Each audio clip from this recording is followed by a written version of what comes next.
Good evening, each and everyone.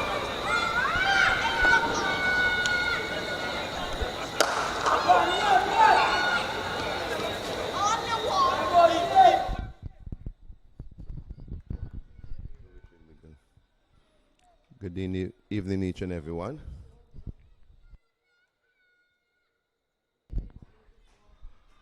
After PIC Liberty would have made 98 for 4. The Rising Sun reply at the moment is 20 for 2 after 4.2 overs.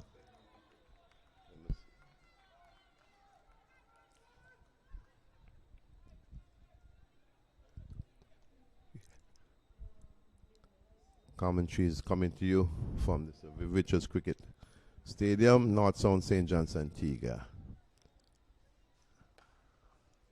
And that was William Cornwall Jr. and the batsman for Rising Sun, number 11. That looked like Hodge played it up to the mid-wicket area for a single. Takes them on the 21 for 2. 4.4 overs. It's going to be an uphill battle for Liberta, for Rising Suns, Spartans, Hayden Walls Jr. and Kadim Phillip wearing the number 24 jersey. He's bowled, clean bowl by Hayden Walls, by Wilden Cornwall Jr. Pitching straight on the stump, and Kadim Phillip playing across the line, clean bowl. That will bring a lot of pressure on Rising Sun Spartans if they're going to get to 98 to win this match tonight. 21 for 3.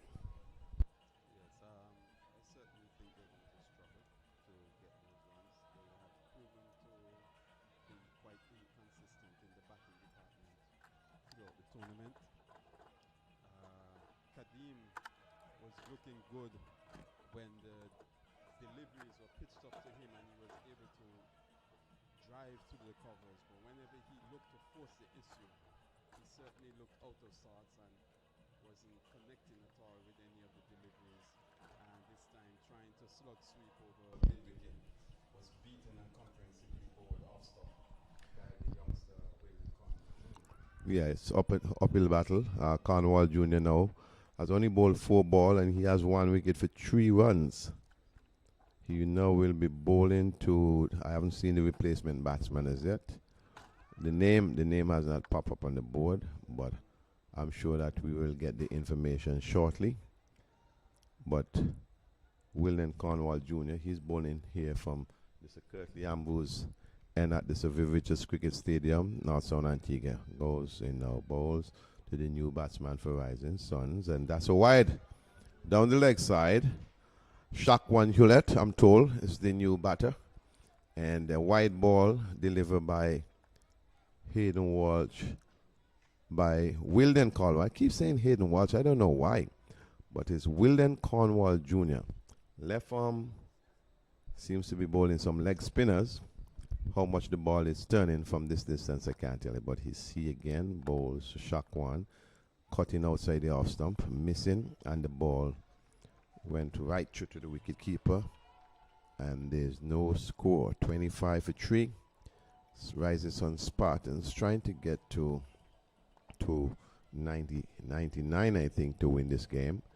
They need 74 runs from 5 overs. I don't know if they have the firepower to do that, but we shall wait and see.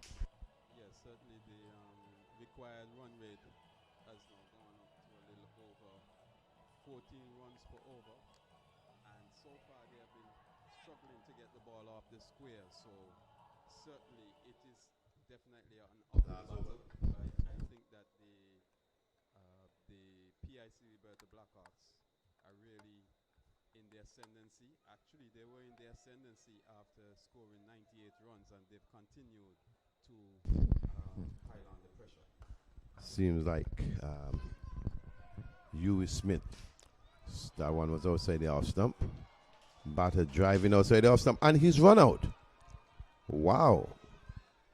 What's going on there with the Rising Sun Spartans batter? And number 9, who I think is Hewlett, seems to be very, very upset. But he has to try and understand that it takes 2 people to run a run in this game of cricket. If you're coming and the other guy is not coming, somebody's going to get run out. And unfortunately, this now brings about quite a bit more pressure. Kadim Phillips is gone. That's one of the person who could have hit the ball and probably get them into a reasonable good position. Shaq1 is not also is not a very bad player. He himself could have probably hit some balls, but unfortunately, he's now gone run out. Yes, the ball was hit fairly deep. The fielders, or should I say the batsmen, hesitant in terms of whether they should take the run. They eventually decided to go through, but that delay was what gave the fielder enough time to get the ball into the wicketkeeper, and the wicketkeeper quickly broke the wicket, and the umpire Hastings quickly raised his finger to dismiss Hewlett. Hewlett obviously was not very happy about the call, but I think he should be more upset with himself for not committing to the single more positively. And it's Huey Smith from the far end, bowls, and batsman cut in just outside the off stump, sending that one up to man at square cover. Still looking to get a one, but nevertheless got back in his crease, and the fielder there firing the ball in. Very good. Huey Smith again from the Sir Andy Roberts standing just a little bit short, but the batsman coming on the front foot and just playing it quietly in front of him. The wicketkeeper picks up and send it back to Huey Smith. Good night to you. The one, the white in Montserrat. You should be here playing some cricket in Antigua. Huey Smith. I'm not sure if he's bowling leg spin or off spin, but whatever, that was a good line. And he's bowled. Oh no. I thought for a minute that my eyes was telling me that he was bowled, but did the umpire signal leg by? I'm not sure. Maybe he gets some bat into it. I'm sure we'll be able to see that from where we sit here. And yes, he seems like he got some bat onto it and got a single. Yeah, it appears so from the replay that Yeah, the ball may have come off the bat. it appears that way. The keeper and the keeper was So it is Huey Smith to bowl to Hodge. Hodge pin just hitting the ball up to the man at mid-off. Comes off the boundary. Picked up the ball, send it back to the wicket keeper, and there's no damage done. Rising Sun 27 for 4 within the 6th over.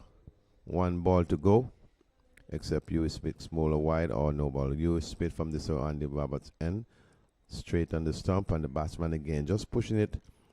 Come to the man at short third man, get no ones. That brings up the end of the over. Rising Sun Spartans trying to get to 98.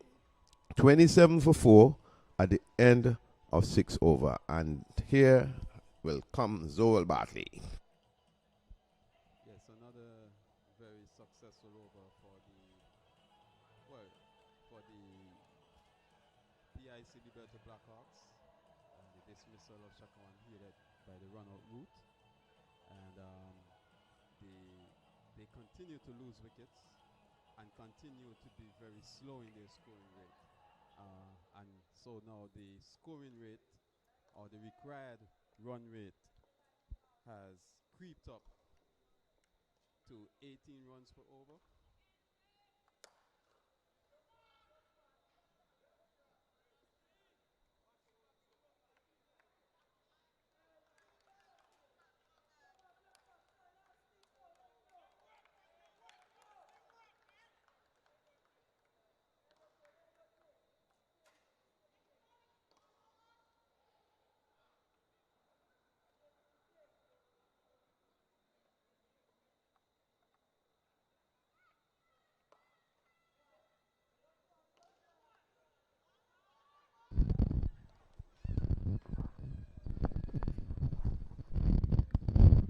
$29 for 4 after 6.2 overs.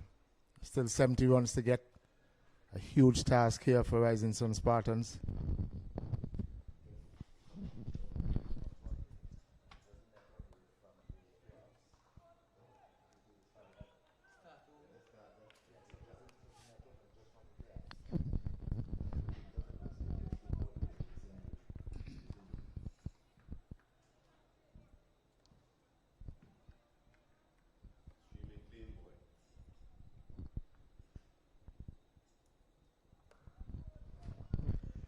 I think this evening the Liberty Blackhawks have concentrated on using the spinners more so than the seamers, and they've really frustrated, tied down the Spartans batsmen. They haven't been able to get going at all.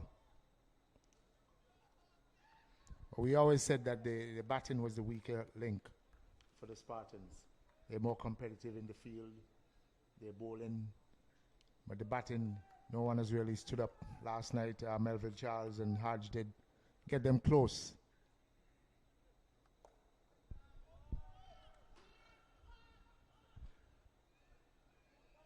But all in all, this tournament is shaping up to be an exciting one. The finish looks like it's going to be a close one tomorrow.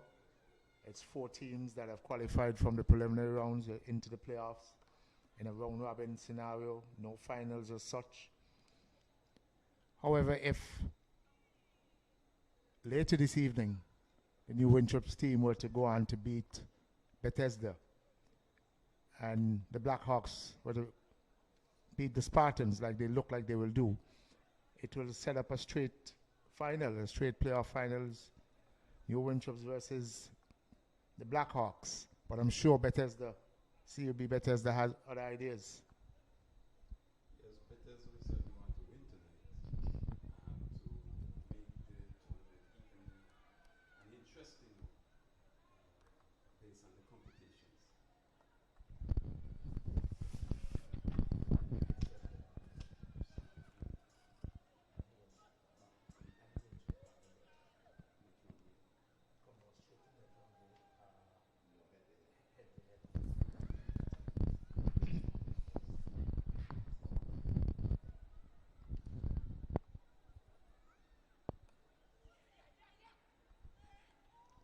But all in all, over the last couple of weeks, we've seen a good tournament. We've seen the ABCA 10 splash has brought out a number of youngsters who normally would not have been involved. And I think from what we have seen, certainly there are some good youngsters, some talented youngsters around. Talent that needs to be harnessed.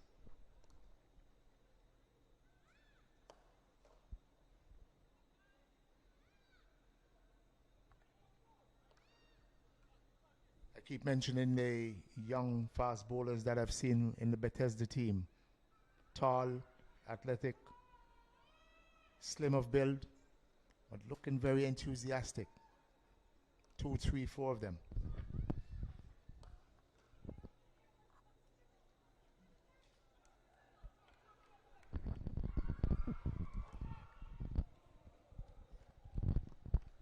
As we talk about young fielders, young fast bowlers, young James feeling the undercover boundary.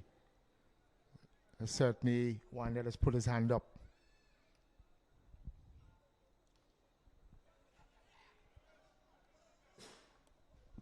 We certainly have seen some fast bowlers, but I've not seen anyone that is tearaway quick, per se, you know. And I guess for us, we want to see that tearaway quick because we've been spoiled growing up with an abundance, what would they call it, an embarrassment of richness as far as bowlers are concerned. Now the cupboard seems bare.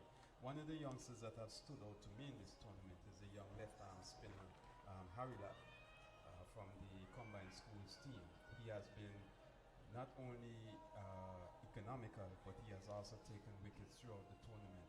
And I think that he is one to look forward to in the future.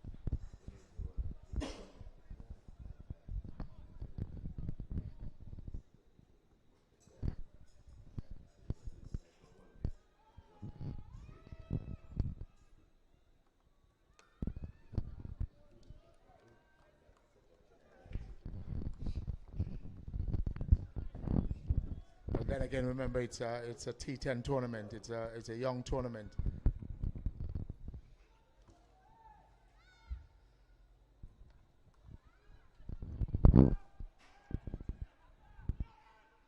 What we would love to see is obviously these younger players in longer tournaments, longer games, where they get an opportunity to really develop their game. Yeah, I certainly would want to see that. One of the things that I've been talking about throughout the tournament is that we have a lot of youngsters who start well, but we lack finishers. We don't seem to have enough players out there as far as batsmen who finish well. And I'd like to, as you say, in a longer tournament, see the ones who can build their game and finish their innings in a very successful way. An easy catch put down there on the deep mid-wicket boundary.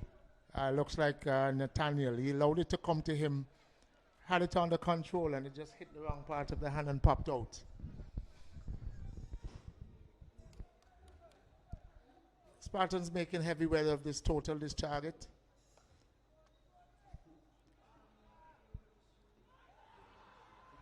I think it's over by the shouting.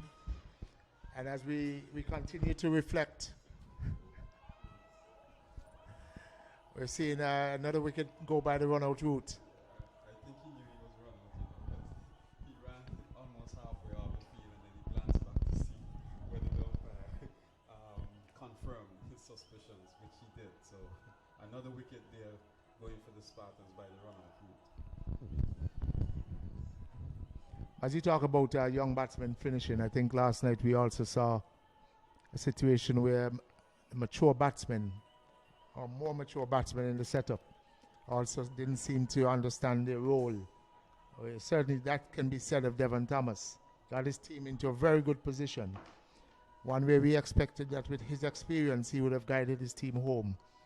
And then he froze.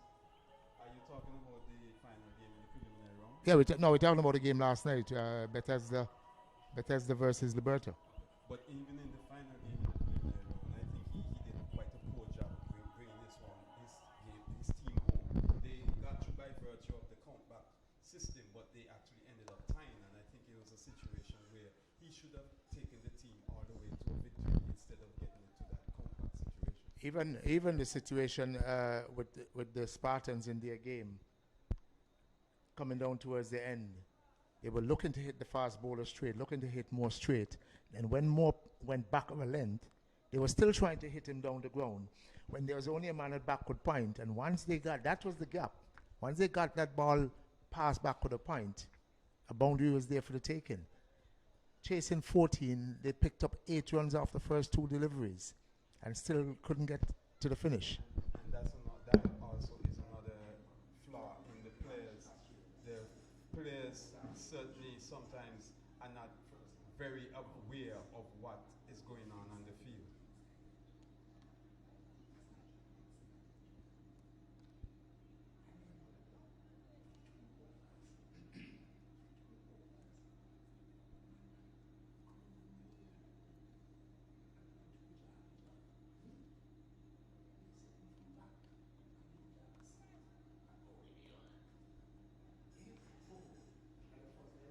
So here we see the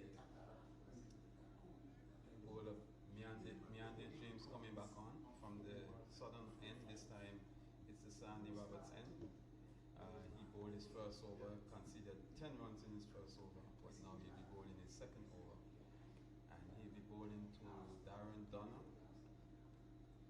a new batsman.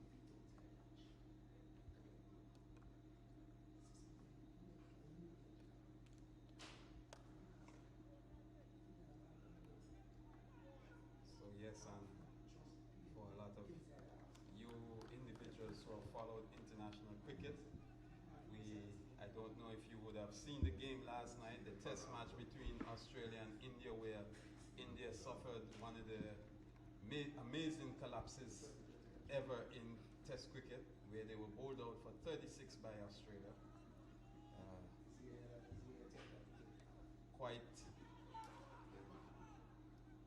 Quite uncharacteristic, some people would say, or unexpected of the Indians. But when I checked the score earlier this evening and I saw 36, I thought my eyes were playing tricks on me. And then when I went through the scorecard and I realized that they actually were bowled out for 36, I think that's one of the, well, I wouldn't say comeback victory because the lead was not that great by India, but to be bowled out for 36 and only given Australia 93 runs to win, all of us know that Australia is a very extremely competitive team.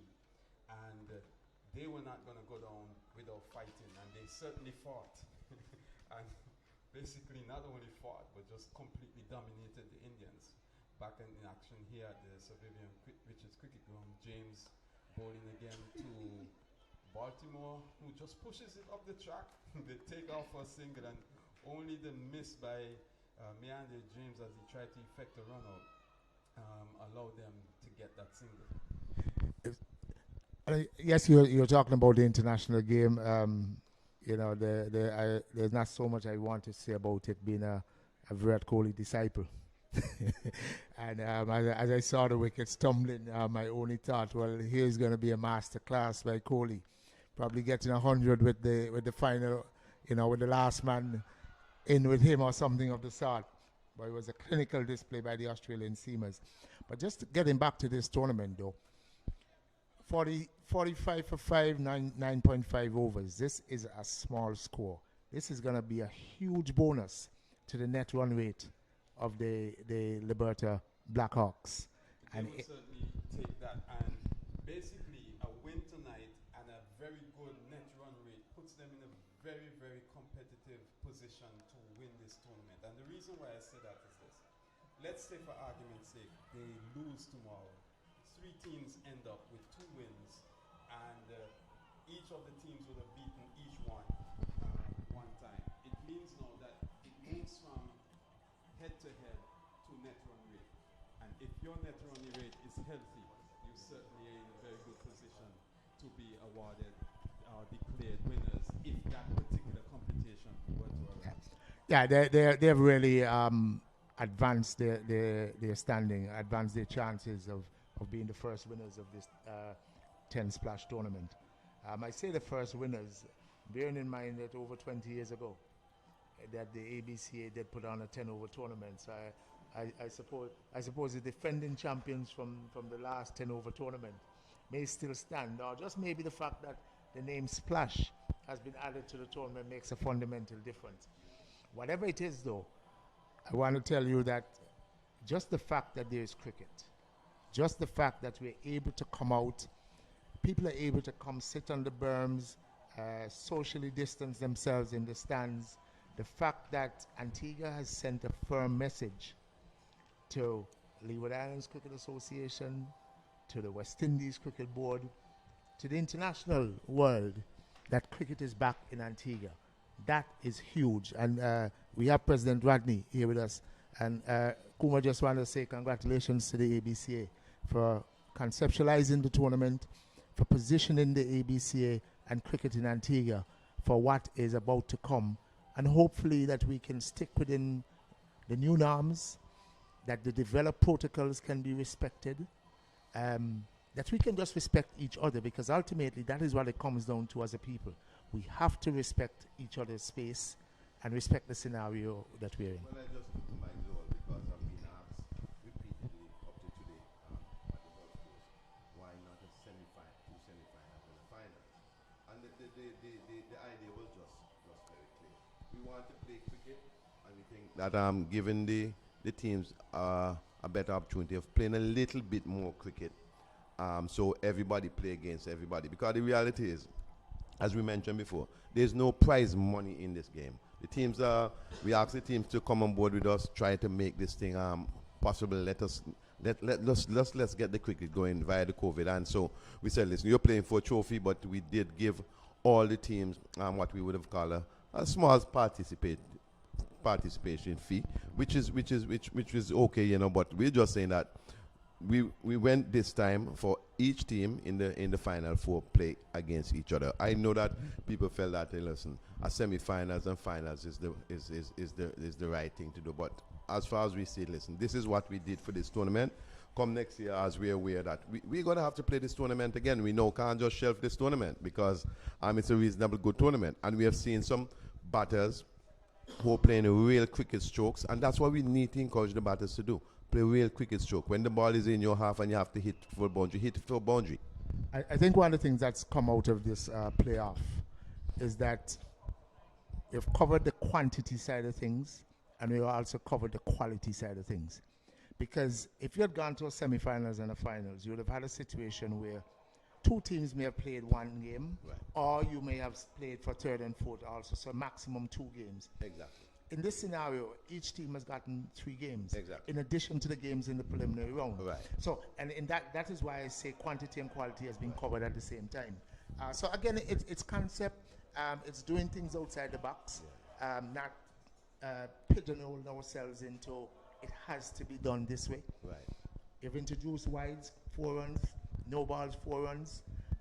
You know, they're just some things that you have to try things and maybe show to the rest of the world that things are possible. I hope that at some stage someone gets to this the stage of eliminating the ridiculous rule about ball pitching outside leg stump cannot get a batsman LBW. Exactly. You know, I certainly think that if a bowler is skillful enough And it's coming back to hit to the stump. pitch a ball outside leg, and maybe it can be tried with white ball cricket, Right. even before first class cricket.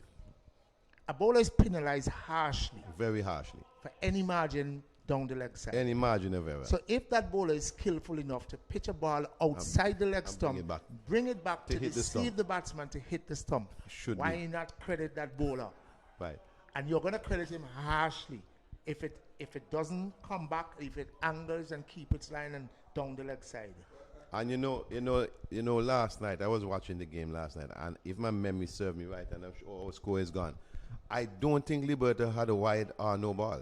Liberta had no extras last night. So obviously, in their training, their practice, I think they would have paid enough attention to say, listen, guys, remember every wide, every no ball is 4 ones. And Liberta never bowl a wide or no ball last night. No extras whatsoever from Liberta.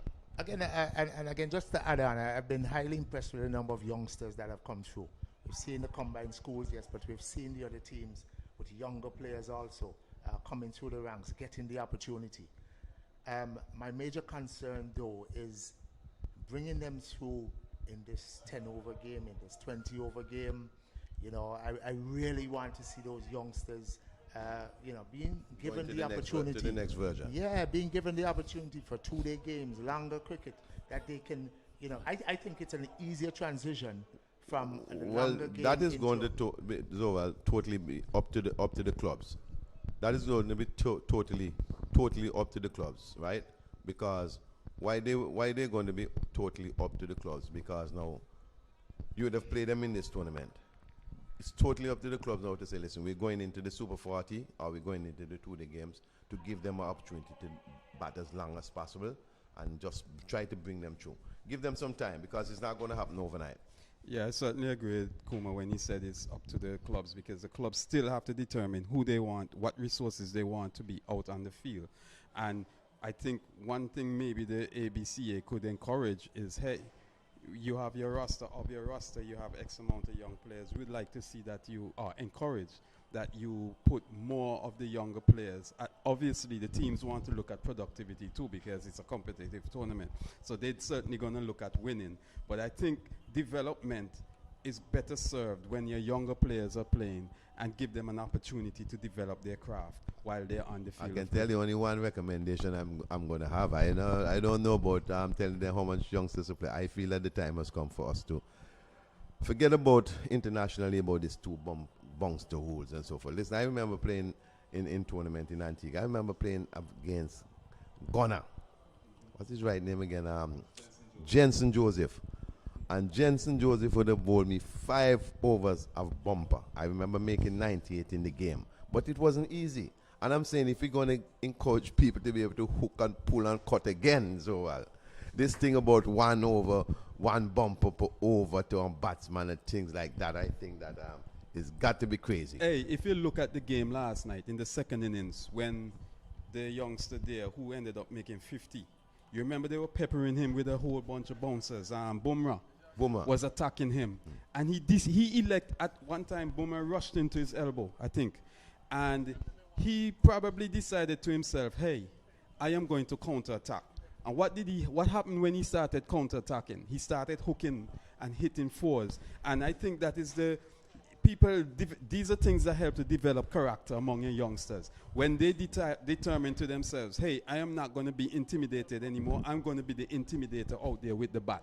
And that is what the youngster did last night. He decided to counter-attack the short pitch bowling, which was certainly having him very tentative out there in the middle. But after he started their counter attack, he basically relieved a lot of the pressure that the Indian fast bowlers were bringing to him. So I certainly agree with you there. Well, listen, the thing is, we have to accept that time has changed, right? For me, I think that there's some things that made us good in the past that we just can't throw outside the window. I'm from old school. I know these modern day and age people love the gym and so forth. I'm not going to tell you not to go to the gym. I'm one of the person who believe in the beach. You go and you run the sun and you run the hills and so forth. But then, cricket is still cricket. You're going to bat, you're going to field, and you're going to bowl, right? So the preparation may be different, but I'm saying to you that for me, I just think that we just need to remove this one bumper, two bumpers, bumper thing out the thing. Make people bowl what they want to bowl. If you can't hook, you can't bat, you're out. And full stop and stop. Thank you very much. And for those viewers who may have just come in a bit late and wondering why the discussion, why the constant talking, we're in the gap. Liberta has just defeated, the Liberta Blackhawks have just defeated the Rising Sun Spartans. In the first game of tonight's playoff, second day of the playoff, 3-day playoff, and we're just awaiting the next game between CUB Bethesda and the new Winthorpes. Liberta has certainly gone into pole position, having won both of their games, but having clinically won the second game, where in 10 overs they only conceded 45 runs, picked up 5 wickets versus Rising Sun Spartans. And so what it has done to the net run rate is to really escalate it to the point where even if they were to end up tied with another team on 2 wins, at this moment, and at this moment only, they're in a far superior position. Yeah. If they play a relatively close game tomorrow, even if they were to lose, I'm sure they have no intentions of losing, but even if they were to lose, what they have done tonight and having won last night also have certainly elevated the status. And let's see what happens in this second They certainly game. would be the front runners to take that trophy. But one thing I would want to comment, hopefully we can get some up-to-date net run rate information from Paco, the statistician. But outside of that, I would like to say also that the Liberta Spartans, or the PIC Liberta Blackhawks, even though they are a very young team, they seem to be a very well-coached unit. They play with a measure of poise. You spoke earlier about the fact that they hardly bowl any wides and any no balls, and that is a testament to their coaching, a testament to the coaching helping them to understand the game, understand their role when they go out there. And so certainly after, I think it was the second game of the tournament where you had a very bad 9th over by the youngster, and the Spartans were able to take home the game from there. Since then, they have really tied it down, and they have really bowled this with good discipline. I still believe there's a lot that the batting can do, be a bit more consistent. But what has happened is that different people have put up their hands on different nights and put in scores that certainly have given them the advantage, even from a batting perspective. Having lost the second game, the Spartans are now out of the reckoning. That has happened. They've lost 2 of their 3 games. So they're out of the reckoning as it stands. As you speak about the Blackhawks, I think they're very well led by the impressive Kofi James. Even listening to the interviews that he's given to the press during the week, so well spoken, understands his game, understands the cricket, which is very important, because if you're playing a sport, you ought to have an appreciation for the rules, for what you can and can't do, but to understand what you need to do. And he came out night after night, led his charge as well. Even the angle of his field setting were impressive. The way he positioned certain fielders in the busy area himself, Kareem Agor, Wilden Cornwall Jr., they were the engine room of the fielding that the Liberta Blackhawks put out. And it certainly showed in the way that they have clinically executed tonight's game. Yes. Last night was a close one. What I would say about youngsters, generally speaking, in any sport, what you find, the ones with great talent and the ones who make themselves students of the game generally have a better understanding of the game and generally delivers in the final analysis. I like Kofi's leadership qualities. I also like the fact that he relates well from a press position or from a media position, but he's also a student of the game. And being a student of the game has allowed him to understand the game even quicker. I think you were around, I think it was about 2 or 3 years ago when he was given, I think, 1 game or 2 games to lead the Leeward Islands team in the Super 50 tournament that was being played then. So it means also that the leadership brass or the administrative brass recognize some sort of leadership qualities in the young man. My biggest disappointment, though, with Kofi is that for the world of talent that he has, that he hasn't really solidified his game on a level that we can say he'd be knocking, he'd be making himself available at a higher level. And so it brings us to the point of what is holding back a talent such as Kofi James. And in my humble opinion, it is the lack of 3-day game at the Leeward Islands level.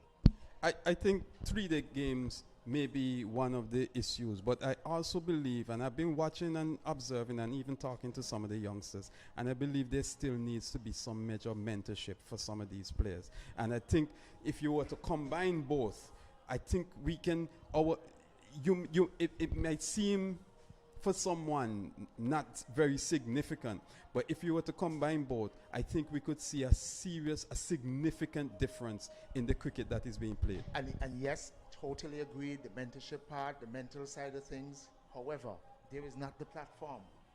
There is no 4 3-day games in the Leeward Islands tournament where you know you can hone your skills, where you know you can go and build on your game. You can impress the selectors. You can impress the region with big scores. That avenue is not available. Let me give you one perfect example. West Indies under-19s won a Youth Cricket World Cup back in 2016. Who was the man of the match? It was either Hetmeyer or it was Al-Zawi. Carty. Yes. It was Carty. Carty from St. Martin. Yes. He was the man of the match. And it was because of his batting. Basically, he batted from the beginning till the end. Okay, fine. But the point I want to make is that since that game, since that World Cup, he's gotten into the Leeward's team over the last couple of years.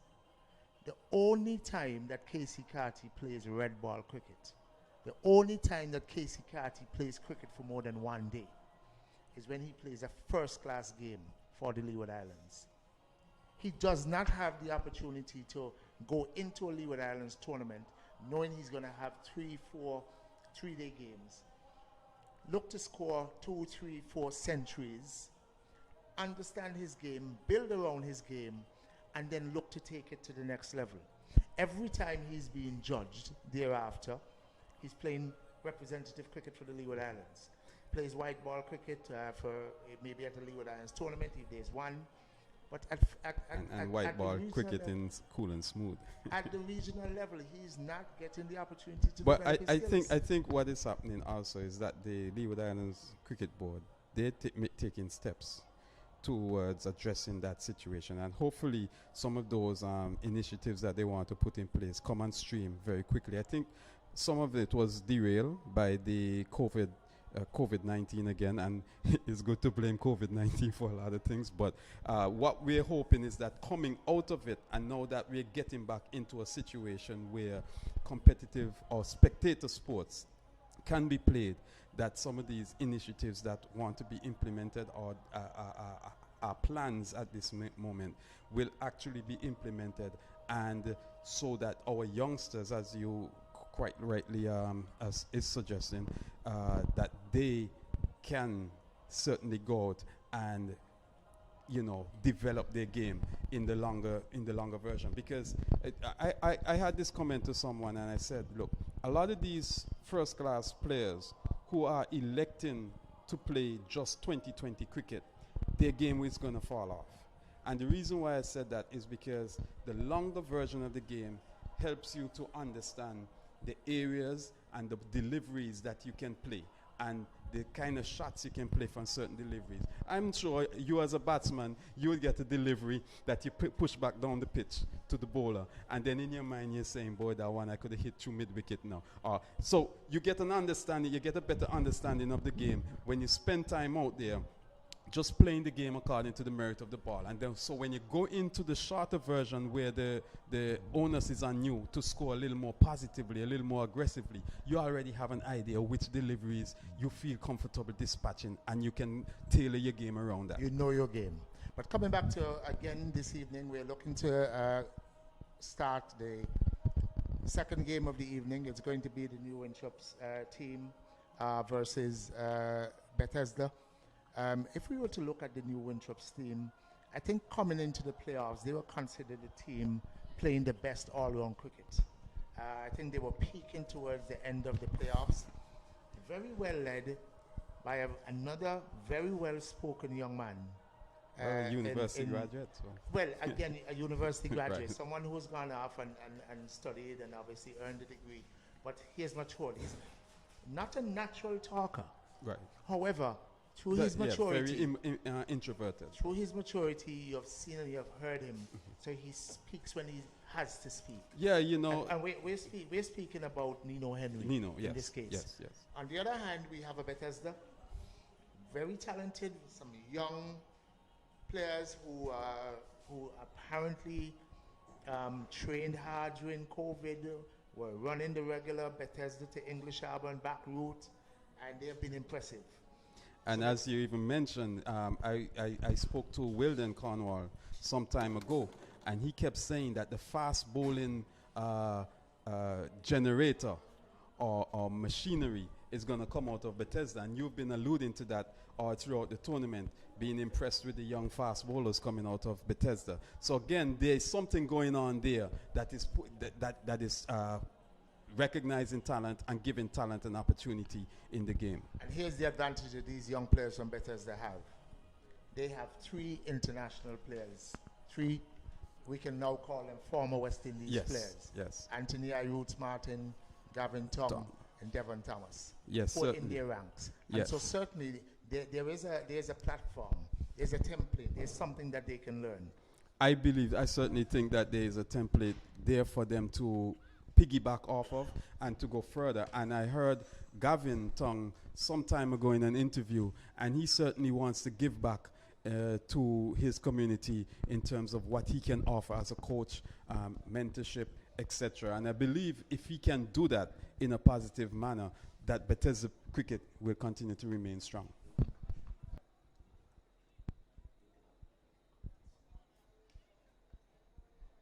So we're back here again. We never left actually, but we're just about to start the game, the second game of the night between the New Winthorpes Lions and the Bethesda Golden Eagles. CUB Bethesda Golden Eagles.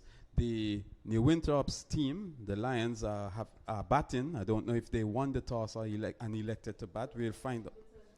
So Bethesda won the toss and he elected to bowl. And we see Iroots Martin, former West Indies spinner, leg spinner, bowling the first delivery to Jermaine Otto. Just a little short, a trifle short, but Jermaine was back in a flash and pulled it away through mid-wicket for 4 runs.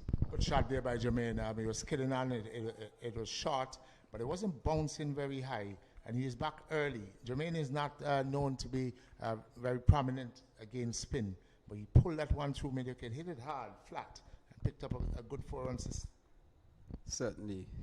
Martin again to Otto, and Otto is cutting into the cover area. 1 bounce to the fielder there, no run.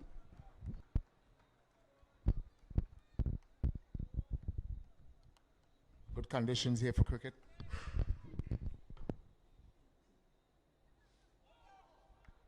So we cannot tell you the teams that are playing, or the 11 for both of the teams yet. What we could tell you is that the New Winthorpes team have elected to open with Bartlett Henry and Jermaine Otto. Jermaine Otto facing. Oh, and there's a delivery from Martin going on. It seemed as if he beat the bat. The umpire said not out, but that one looked to be very close. And Anthony Martin never one short of a word. He certainly thinks that he had Jermaine Otto, LBW there. Coming forward, it appeared to have been the googly. He was playing down the wrong line. Yes, certainly. And so they see here again. Martin, another short delivery, and it was a little wide outside the off stump. Jermaine Otto was electing or shaping to pull, and still went through with the shot, getting it down to the deep mid-on area. But I really think that had he elected to play the cut shot, it would have been much more productive for him. It was short and wide. I think he was looking for the gap again. In the end, he just dragged it out to long on for a single. Anthony Martin still very animated, not having that decision go his way. Left-hander Bartlett, BJ Henry, now comes in to strike.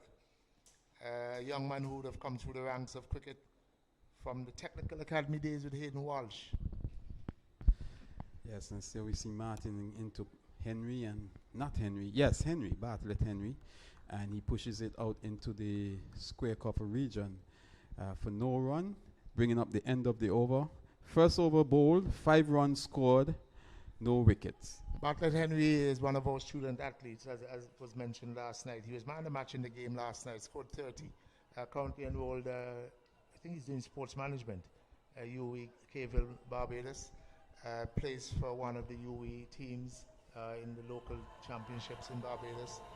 Looks a very organized player, and even when he kept wicket last night, looked very easy, very soft hands. Looks like someone who knows his game. And as we keep on talking about young players, and you always want to encourage those student athletes, definitely so.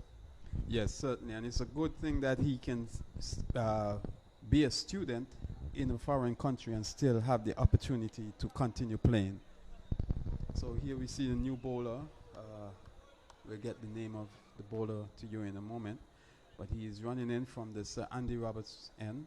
He'll be running in to bowl to Otto. Oh, and that's a ball that pitching just about off stump, cutting back in to Otto. Otto was backing away, trying to play it away into the offside, but the ball came off of the inside edge, and he seemed to have cannoned into his pads also. Just went away into the mid-on area, and they were able to scamper a single. You see the ever-aggressive keeper, Deron Benter, running around trying to effect a run-out, but the batsmen were very quick and got home safely. So the score moves on to 6 without loss. As you mentioned, Benter, he batted well last night. Very, very classy. Yes, so the new ball is Joachim Joseph, and it's cut away to a deep third man position. The ball not really coming off the bat with any real flourish. It more or less just came off the face of the bat, going away to the short third man position. Went very quickly, and no run was scored. So another dot ball on this occasion. The score is 6 without loss. As Joseph comes in again, outside the off stump to Henry, who plays it away past the wide short third man, getting 2 runs as they chase, pick up, and send the throw back in. 2 runs there to Henry as the score moves up to 8. Good shot there by Henry. Even him that delivery. Elegant. Hit it to right hand of the man at back the point. So Joseph again jumps and reverse again inside the off stump. Henry's coming this one, missing, and it goes through to Gunter. The field elected by the CUB Bethesda Golden Eagles is a short third man, a short wide third man, I guess that's the position, a point, an extra cover, a long off, a long on, as Joseph again jumps and delivers to Henry, who drives it away past the offside, and it goes down to long off, and again they get 2 runs. Just to continue with the field, there is a long on, a wide a wide mid-wicket, a square leg, and a short fine leg. The score moves on to 10 without loss. Joseph jumps and delivers again to Henry. He pushes it away to the right of the wide third man there, the short wide third man there. And there is no run this time as the over comes to an end. Good start here from Bethesda. 2 overs having conceded 10 runs. Joseph is one of those young fast bowlers from Bethesda that we've spoken about. Athletic, good rhythm, seems to know what they're doing, seems to, be around people. Obviously, the influence of a Gavin Tong as a senior member of this team and a former international. Yes, and they're bowling with some measure of discipline tonight so far in the 2 overs. No wides being bowled. As you know, wide and no ball, according to the rules of this tournament, it's an automatic 4 runs. And the other night we saw a gentleman bowl a no ball, a short delivery, a front foot no ball that was hit away for 6, awarding the batting team 10 runs. So, a no ball can prove to be rather expensive in this format of the game according to the rules. So here we see the new bowler just running in. His practice run up. It's Xavier Otto. No, sorry. That's it's Pittman, who is the new bowler. He's bowling from the Sir Curtly Ambrose end, and he aborted his run up, and he's now gonna start his run up again. You see the standing umpire being Bernard Joseph as Pittman runs in, very smooth run in, and this ball is a little wide outside the off stump, but I think he kept it within those guidelines, and so the batsman Otto flaying at it, trying to get bat on ball, but it went through to the keeper safely. So no run scored there. Score 10 without loss. The field for Pittman is a point, a short third man, deep extra cover, long off, long on, deep mid wicket, a wide mid wicket, and a short fine leg. And he bowls again to Otto. Otto drives and beats the extra cover keep fielder. The long off runs around to his left, fields and gets it in quickly for only a single. Is that Devon Thomas that ran around and fielded? So Devon Thomas running around quickly, very quick in the outfield, keeping the team to 1, keeping the Winthorpes Lions to 1. So they're now on to 11 without loss. It was one of the shortcomings of the new Winthorpes team when they played last night, converting those long singles into 2s. Not very aggressive in the running, very conservative. Yes, and if you, they would want to take a page out of the CUB, but it's a Golden Eagles when they and look at a youngster like Benter, who is extremely aggressive. And here we see a full length delivery. Looks like a full toss that was clipped away by Bartlett Henry, and it beat the short fine leg keeper fielder into the boundary for 4 runs. So 4 runs there. I think the fielder actually made a mess of that, but nonetheless, the new Winthorpes Lions would welcome those runs as they seek to pile up a good total to defend. It was a low full toss, and Bartlett Henry turned it behind him. The man with short fine leg didn't anticipate early enough, and it was always hustling past him. 4 good looking runs there for New Winthorpes. Yes, as Pittman runs in again, he bowls and he delivers a short delivery that Bartlett Henry was just trying to just stab it away into the offside, but he missed completely as the ball tailed away into the keeper's gloves. No run there. Score remains on 15 without loss. We're in the third over of the inning. 2.4 overs being bowled. They're scoring at a clip of 5.63 runs per over, and they would want to start to get the gears revving and up the tempo. Another wide delivery outside off stump by Pittman, and that one seemed as if it pitched inside of the white line, but then it continued to move away. We don't see much of a complaint by the batsman as if to suggest that that it was a wide delivery. For me, it certainly didn't look like it was wide, but I don't have the benefit of the replay. Just inside, yes, just inside. So a good call there by the umpire, Bernard Joseph. As you see Pittman again. Another delivery just outside the off stump, a length delivery. Again, the batsman trying to fan at it, missing completely as it goes through to the keeper. Lucky there not to have gotten the edge also. So a very good, another good over there by the Bethesda Golden Eagles.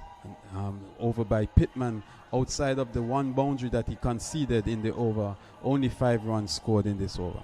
And Bethesda will be very pleased with that. 15 after 3 overs. Looking to set a target here, New Winthorpes, but being put on the back foot by some relatively good bowling from the 2 seamers, and also started with an over from Anthony Martin. So New Winthorpes will certainly want to up the ante from here if they're going to set themselves a competitive total and they're going to defend.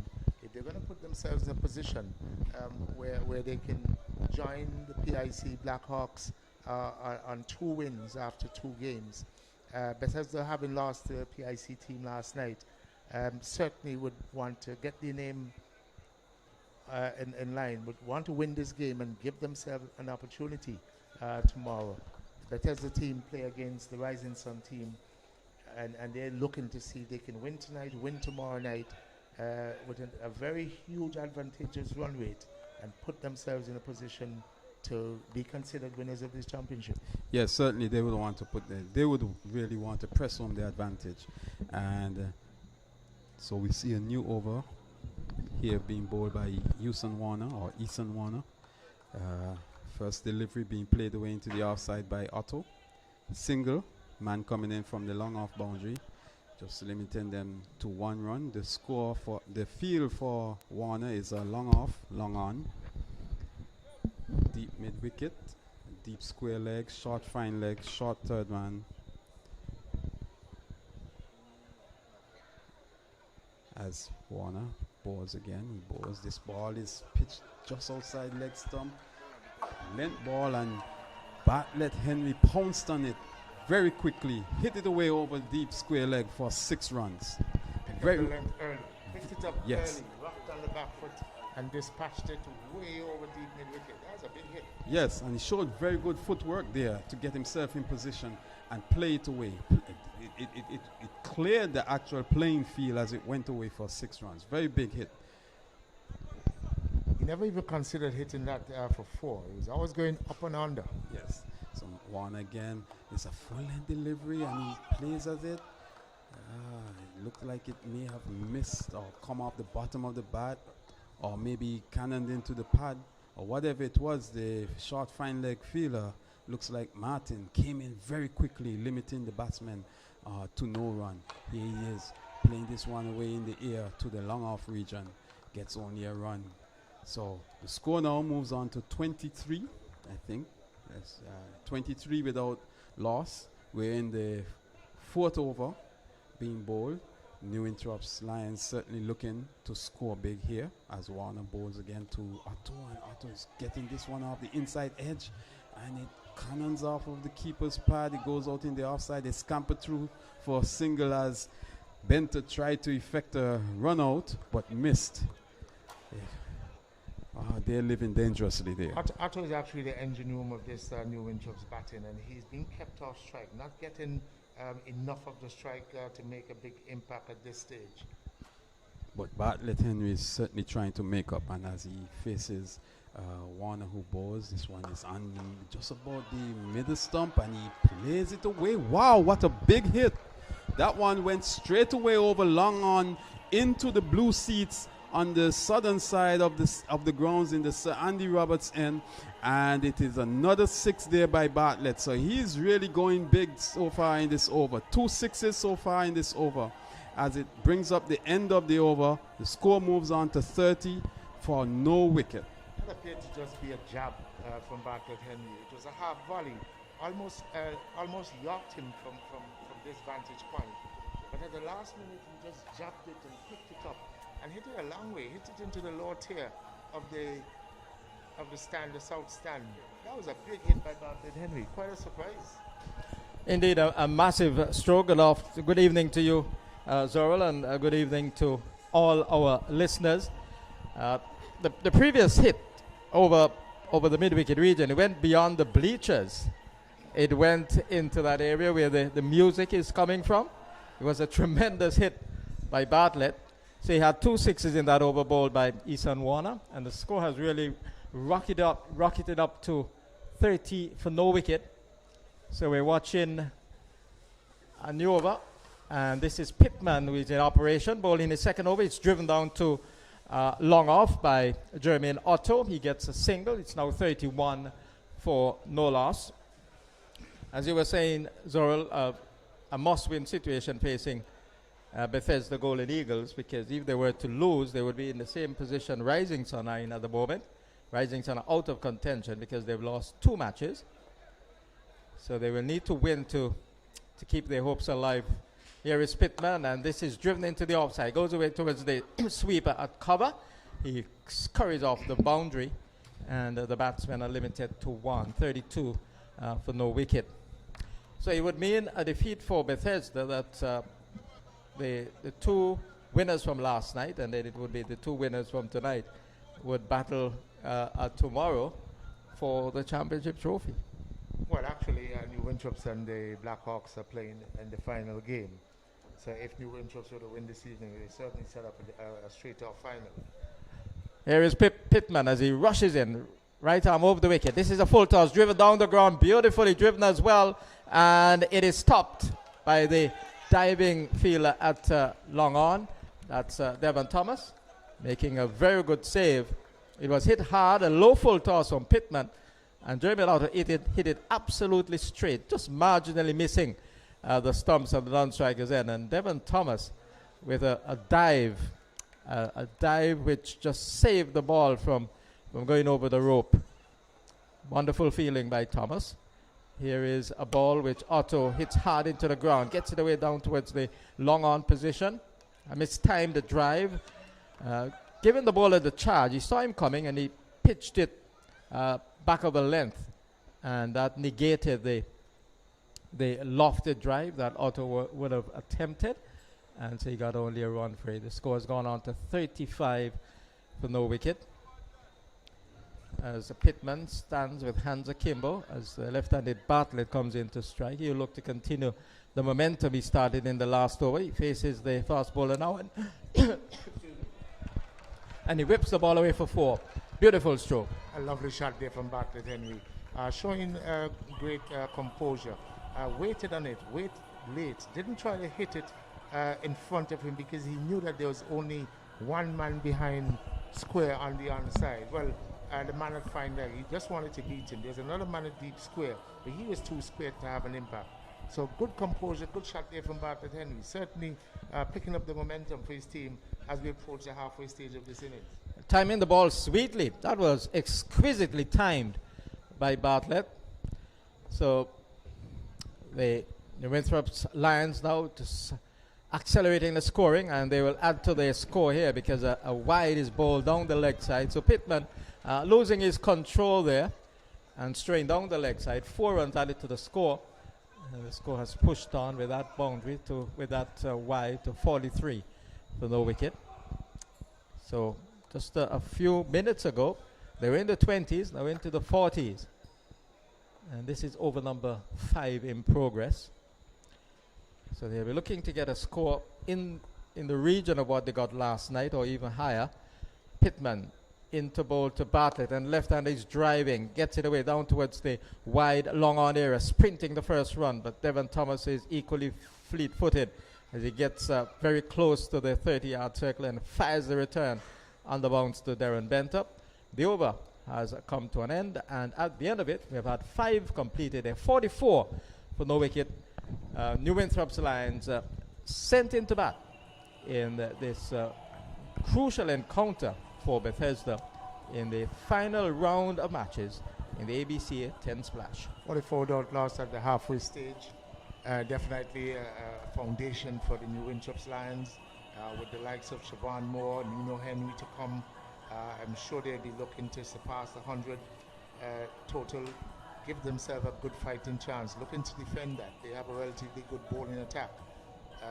So Bartlett Henry leading charge, 27 not out at this stage. Jermaine Otto is on 13.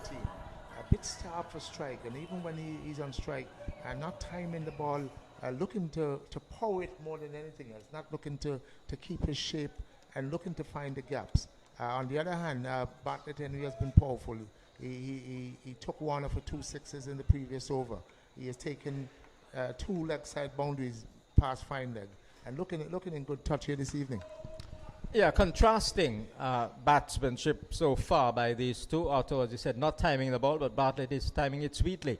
He whipping the ball away through the mid-wicket region. They've crossed for 1. They won't venture back for the second because the fielder is quickly onto it and carefully sends the ball on the bounce to the bowler, who's operating from the far end. That's Jawaki Joseph, bowling his second over, and will be looking to certainly tighten the situation now, because the runs have been flowing at quite a pace with Bartlett in this sort of form. Otto will be looking to get it right. Will be looking to regain his form and his timing.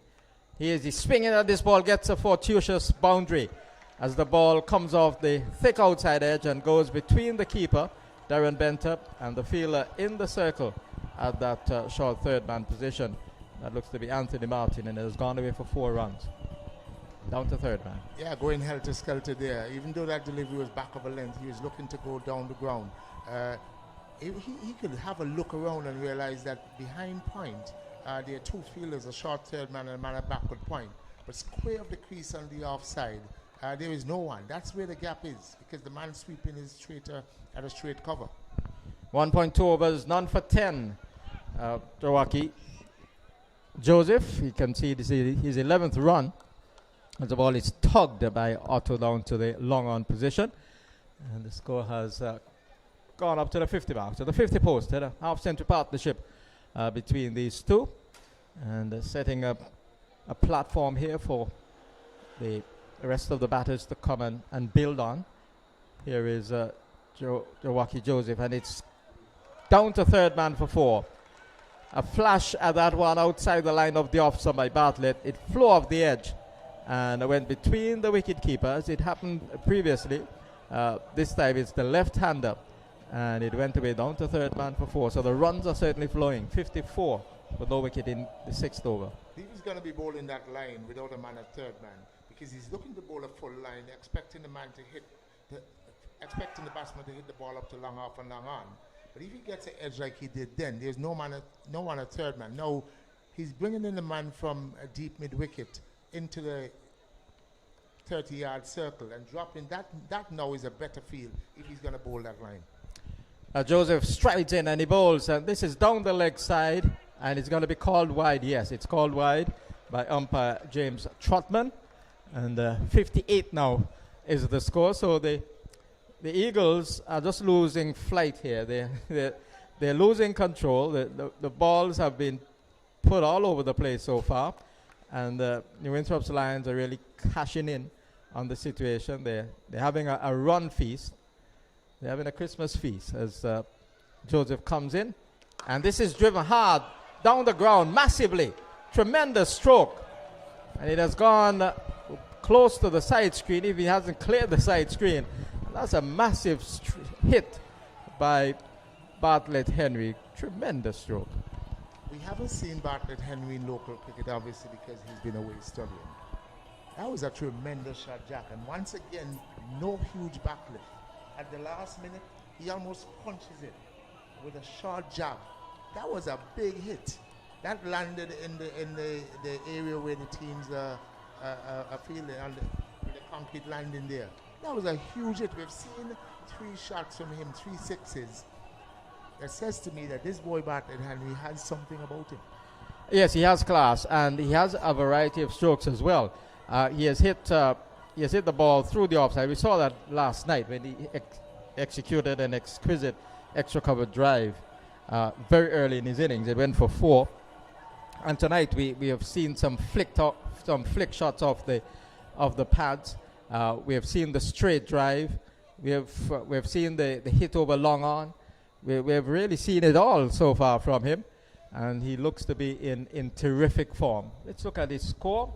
His score is 38 18 is Otto. The score is 64 for no wicket. We've had 6 overs gone. And Otto is pulling this one down towards the wide, long on position, straight mid-wicket. A little bit of a fumble. The return comes to the ball keeper's end. Lowered appeal, and he's out. Otto is out. So a good bit of work by the fielder. He fumbled, but he released the ball right away once he gathered it. And it was a good return into Darren Bent. He flicked the bails off. And that was Otto found short of his ground. So Otto has been run out. The first wicket going down for New Winthorpes Lions in over number 7. They're 64 for 1 with Otto run out for 18. A good bit of fielding by the man at deep mid wicket. He fumbled, but it bounced up in front of him. He caught it, and he threw it flat and hard. Jermaine, Otto, and BJ Henry were trying to sneak on the second, and Otto didn't realize the throw was going to his end. By the time he realized, it was too late, and he was gone for all the shouting. But a good start here, 64 without loss, 64 now for 1. Into the 7th over it is. That's a good start, and New Winthorpe certainly has a foundation, something that they can build upon. Siobhan Moore comes to the crease. And he's the man on strike. He gets a ball which he tries to whip into the onside. Loud appeal. That looked to be angled down, and the signal of leg by comes from umpire Bernard Joseph. So that one was angled into the right-hander. He missed it because of maybe the movement and perhaps maybe the pace as well. And they scrambled a leg by. Another thing with that run out, Otto not the fastest of movers either. So you will, I think, Zorel, you will certainly run with him in the 100 meters and fancy your chances against him. Yes, he was found short there. And as you said, he didn't even realize that he was the one in danger. This is hammered down the ground, almost a tennis shot played by Bartlett. He hit the ball with a horizontal bat back on the offside, just a few inches away from the stumps at the non-striker's end. And to give a clear picture of what he just did, Bartlett. So he got a run for it. The score 67 for 1. He's on to 39. Here is this ball is in the air. It's Nathaniel who is bowling, and it is caught. Is it? I think it is. The wicket keeper has done a tremendous. It wasn't the wicket keeper, Jack. It was the man coming from short third man. It was over the wicket keeper's head. It was in front of him. He was running towards the ball and took a good catch in the end, coming over his shoulder. A really good catch. It wasn't an easy catch coming out of the darkness of the skies. And so Siobhan Moore not able to add to the score this evening. Going quickly, score moves on to 67. But 67 for 1, a good start. And here comes Nino Henry. Indeed, it was a wonderful catch. There was Siobhan Moore trying to hit the ball over the top, and it steepled in the air, went very, very high, and ended up behind the wicket keeper.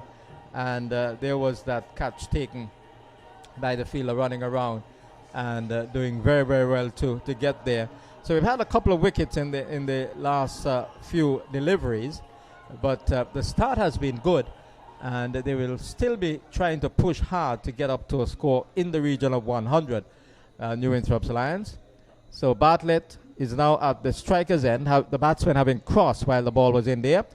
So we're watching Nathaniel, who's in to bowl him, and he swings the ball away in the air down towards the mid-wicket area, and the fielder comes in and around and releases the ball right away. Low return into Darren Benter, just pulling the wicketkeeper away from the stumps, and the batsmen are through for singles. So Bartlett is on to 40. He has been batting very, very well. The score 68 for 2, and 1 ball left in over number 7. Nathaniel. That's Tijani Nathaniel. This is down the leg side, called wide by umpire Bernard Joseph. And Nathaniel stands in mid-pitch there, showing some annoyance, perhaps disgust over the fact that he strayed down the leg side. The batsman just allowing the ball to go by, knowing that 4 runs would be added to his team's total. They're into the 70s now. They're 72 for 2. And he still has to bowl that ball because it was the last one of the over. So Nathaniel is in, and it's pushed down to long on, and they'll get only 1 for this. as the fielder speeds in off the boundary. That's Anthony Martin. And so the over has come to an end. It's 73 for no wicket. 7 overs gone, 3 to come. And New Winthorpes Lions are poised there to get a total in the vicinity of 100. A good over there for Bethesda. Didn't concede too many. Picked up the wicket of Siobhan Morton. Good catch. BJ Henry on 40. He needs to get some strike. Nino Henry has joined him. We know Nino to be a powerful player, but 3 overs remaining. I'm sure from here, New Winthorpes will be looking to target in the region of 110. Looking to see if they can pick up 10 to 12 runs and over to finish off this inning strongly and give themselves a good chance at defending that. And give themselves a chance of joining the Black Hawks on 2 wins and looking to set up a grand finale in the second game tomorrow evening. I would have said I think 73 without loss. I meant 73 for 2 because they lost 2 wickets. New Winthorpes Lions. Talking about Blackhawks, we'll just reflect on their win earlier this evening. This is the ball outside the off stump. The wicketkeeper doesn't gather initially, and he has a shot at the stumps. Had he hit, the batsman would have been run out. Nino Henry would have been short of his ground, but Benter missed, not gloving it at first, and picked the ball up as it fell in front of him, and the batsman managed to scramble a bye. So the score has gone on to 74 for 2. This is over number 8 in progress. So the PIC Liberta Blackhawks, they've been flying high as any eagle would fly, but they're not the Eagles, they're the Hawks. And they've certainly been doing better than the Eagles so far. And this is outside the off stump, and Bartlett plays and misses, looking to hit the ball from outside the line of the off stump in the vicinity of square leg mid-wicket, and not making contact. I think that shot came about because there are 2 men behind square saving a single, and the 2 men in front of square straight and deep mid-wicket and a man at long on. So anything squared, anything to the umpire's right side, he's looking to target that boundary area. He's shown that he's powerful, square and straight. So this ball is hit high in the air, down towards the long off position. The fielder runs around and he takes the catch. So Bartlett goes, caught at long off, trying to keep the momentum going, trying to get up to that total of 100, and perishing, hitting too much underneath that delivery, went high in the air, and the man coming around from the long off position away to his left was able to take a comfortable catch. 74 for 3 then, halfway through over number 8. The experienced Gavin Tong came around and took what turned out to be an easy catch. That was a good innings from Bartlett Henry. Certainly propelled Bethesda, New Winthorpes up to 74 at this stage. 40 with 3 sixes, 3 powerful, 3 big sixes. First 6 was deep over mid-wicket off the spinner Warner. The second 6 was into the bottom tier of the south stand. And the third 6 was straight back over the bowler's head, almost into the side screen. So a good nap here from Bartlett Henry. I think we'd have picked up 2 4s and 3 6s in that innings. So the over continues, and here is a drive down to I said a drive. He was looking to drive that, hit in the face of the bat and went down to the backward square area. They're back for the second. That's Nino Henry. So he gets a couple of runs, and he has gone on to 3. The score now 76 for 3. And so the Blackhawks made 98 for 4 early on. 98 for 4. Avia Christian, who hit a ball in the top deck of the southern stand last night, was again in rich batting form tonight. And this ball is hit over the top. Has he cleared it? No, he hasn't. He hasn't cleared. He has hit the ball down to Gavin Tong at long on. And so that's the end of Nino Henry, the captain of New Winthorpes Lions, has perished trying to clear the long on area and not being able to do so. Comfortable catch again to Gavin Tong. 76 it is now for 4, so the Lions are just beginning to lose their way. And we see the Bethesda pegging back New Winthorpes Lions at this stage. Picked up 2 wickets in that over. So suddenly 76 for 4. Not getting the momentum that they were looking for to finish off this inning strongly. 7.5 overs. Only 13 deliveries remaining. And the 110, I'm sure they were targeting, is looking to be a challenge. Unless Fernandez is going to go helter-skelter and take on this bowling attack. We know he can, we know he has the power, but good defensive work here, good defensive bowling by Bethesda.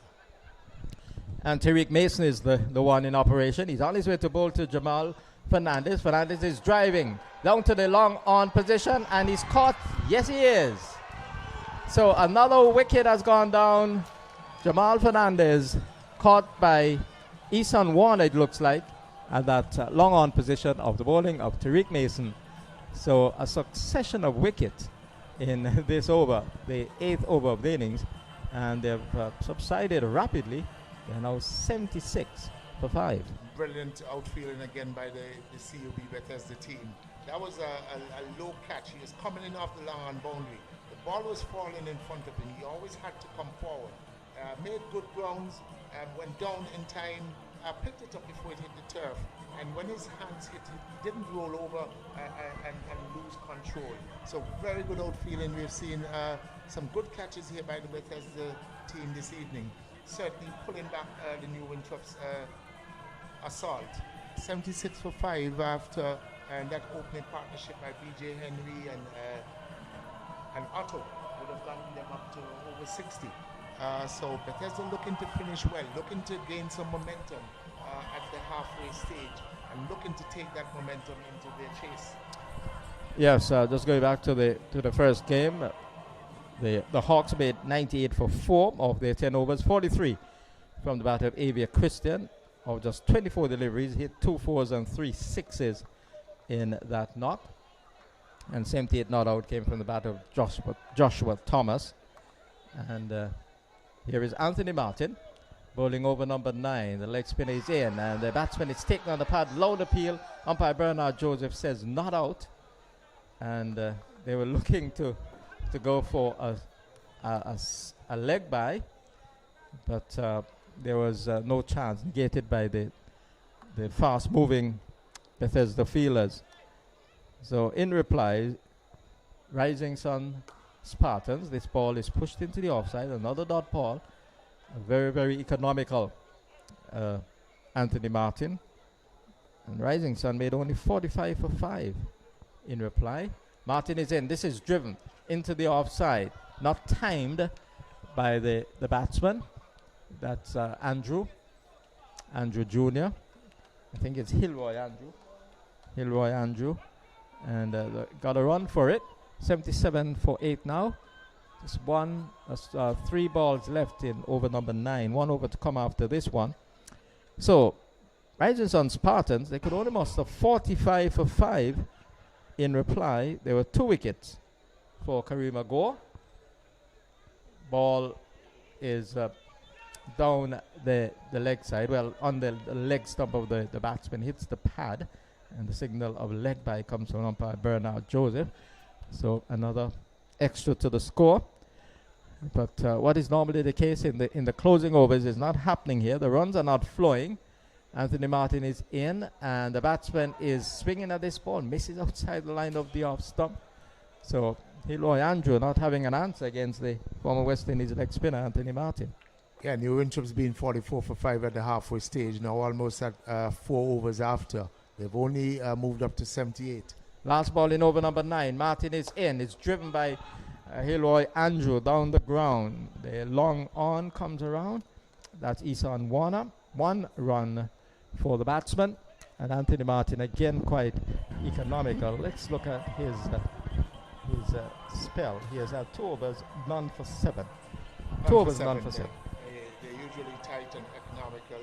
Anthony Martin always having a chat. Oh, I'm sure that first delivery he thought he had that wicket LBW.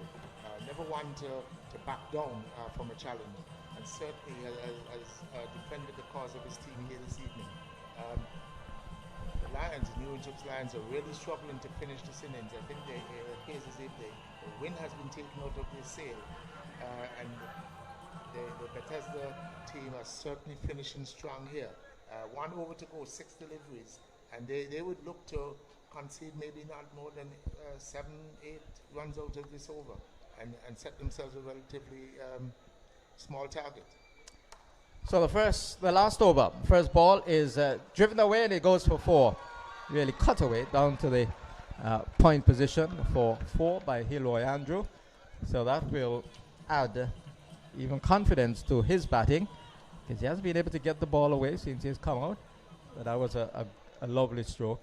And it's now 83 for 5 with 5 balls left in the innings. I think the captain of the Bethesda team might have gotten his angles wrong there.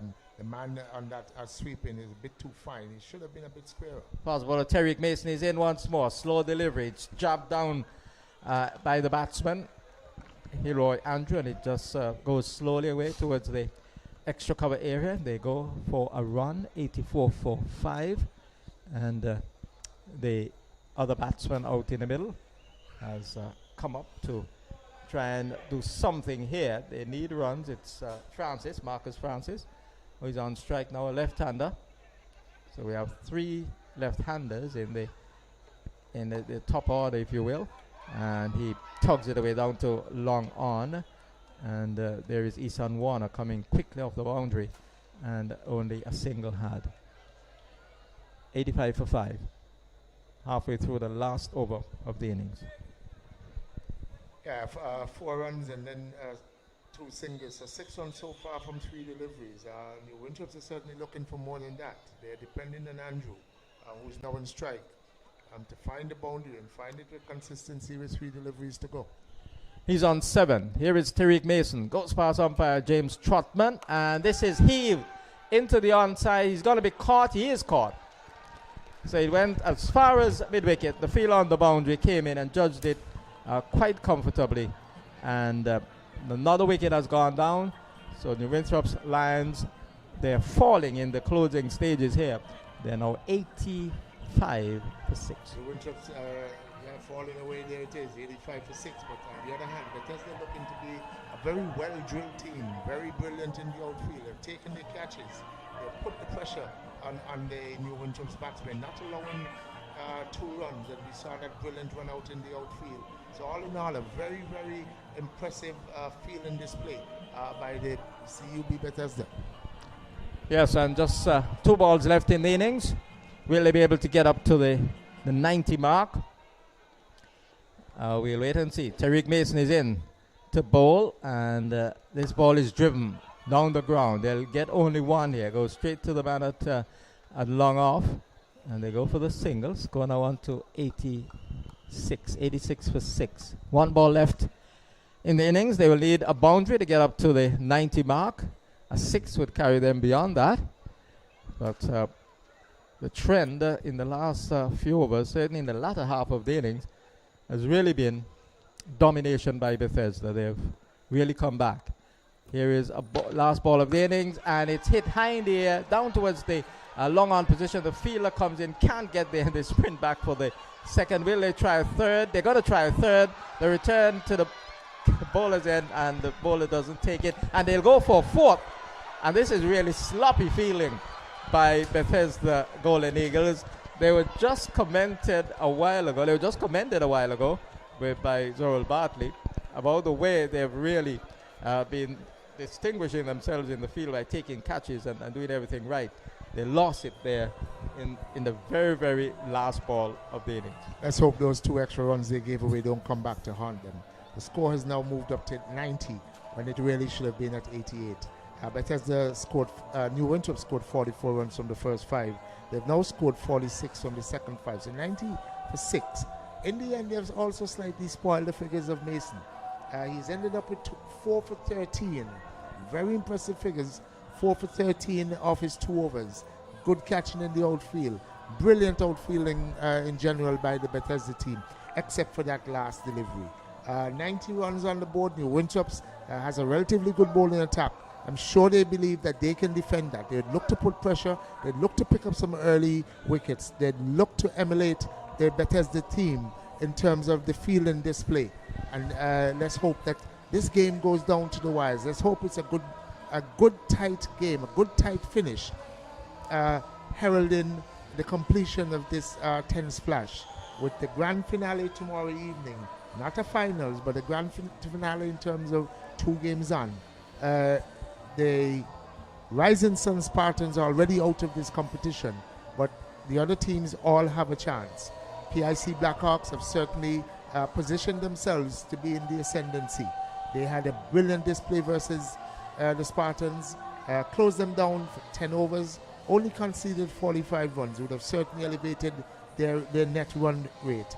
The New Winthorpes team are looking to join them in what would be a grand finale if they can complete this game and win this evening.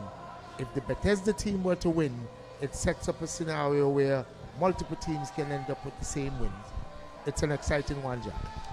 Indeed, it is very, very exciting. And the figures by Tariq Mason, the fast bowler, of 4 for 13 off his tour. It's probably the best figures of the competition. I can't remember better figures being recorded in this championship so far.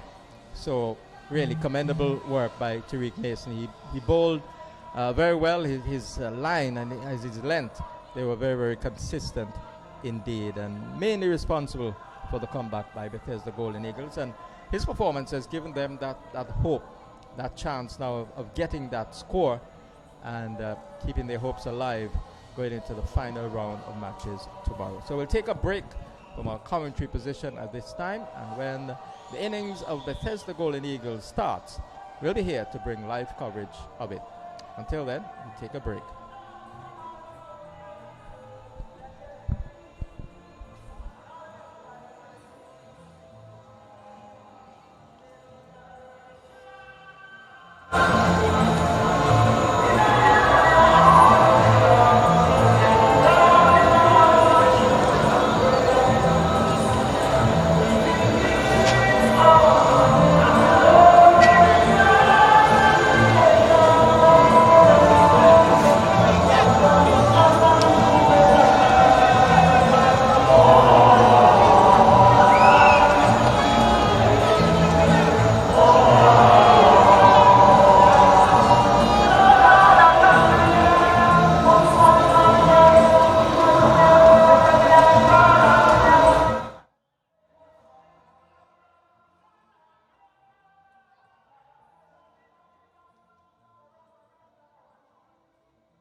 So we're back with the reply of Bethesda, and the first delivery smashed away over mid-wicket 4 runs.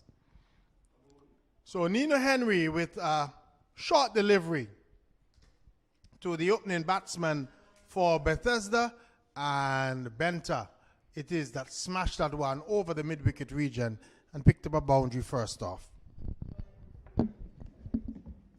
Yes, a very good shot there by Benta to start the innings, and he has come out showing intent. And the CUB Bethesda Golden Eagles need to win this game to stay in the tournament. Here is he working this one down to short third man, gets a single. Yes, so it's simple. Bethesda Golden Eagles must win tonight to give themselves a chance in this tournament.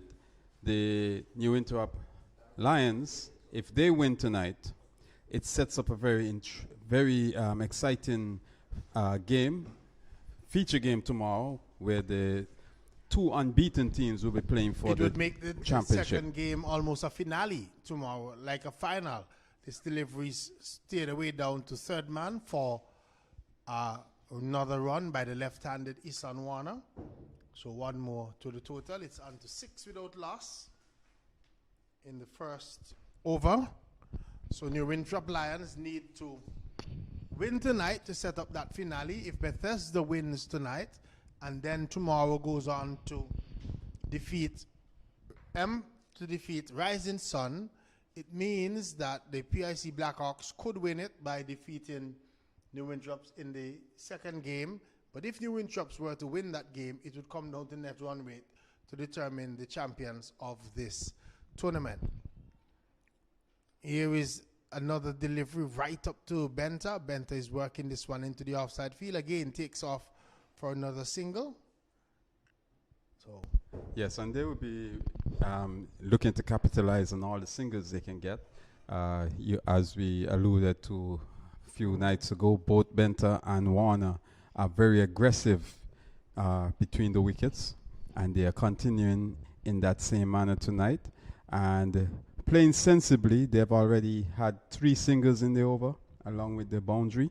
So they're keeping themselves on pace with the required run rate.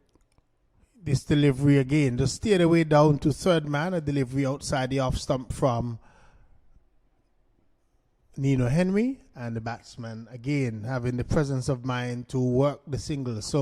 So far we've had a boundary and 4 singles in the first over, 8 without loss. The Bethesda Golden Eagles replying to the total of 90 made by the New Winthorpe Lions.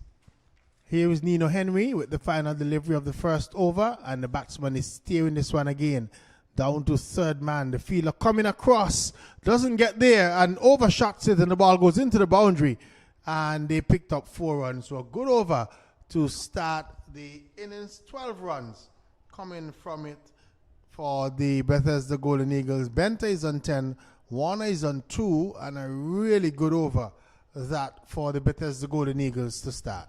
Yes, a really good over, 12 runs coming from it. But those 4, that final boundary of the final delivery there in that over, really it should have been just a run or 2 that the batsman should have been limited to. The fielder really made a mess of that and gave away runs that really the New Winthorpe Lions cannot afford to give away.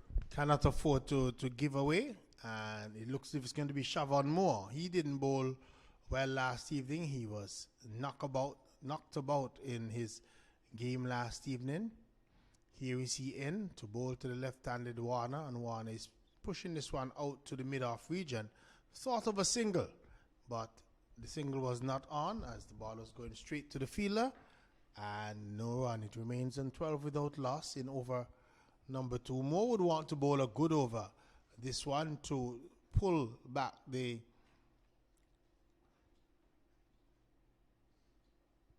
pull it back in the favor of the New Winthorpe Lions team. 2 good deliveries so far by him. Bang on target. The batsman unable to capitalize on any of those deliveries. He's bowling at a good length and not giving the batsman the opportunity as well to free their arms, because his line is also good.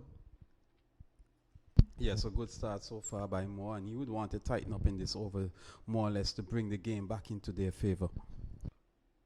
Moore is in, and Warner is jumping down the track and pulling. The ball goes into the square leg region, falling safe as the fielder was on the boundary, and the ball just dropped about halfway to the boundary.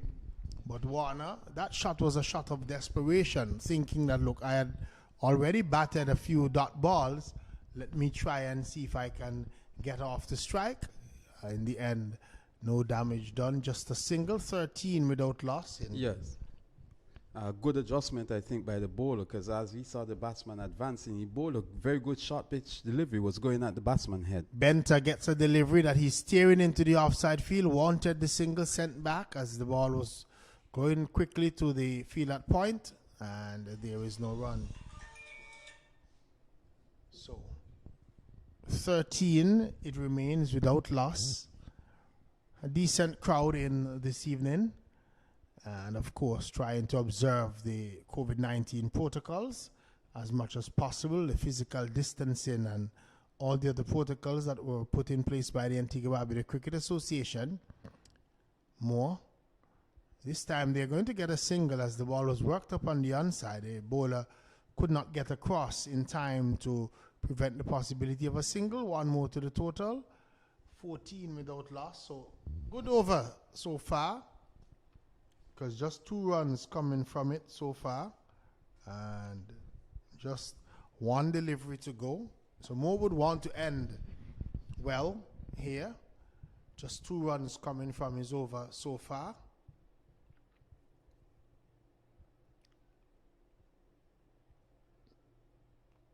He's into Warner, and Warner is just working this one down to a short fine leg. There was a throw at the stumps. The batsman Benter was jumping through the ball, striking him on the way through, but in the end he should be okay. 13.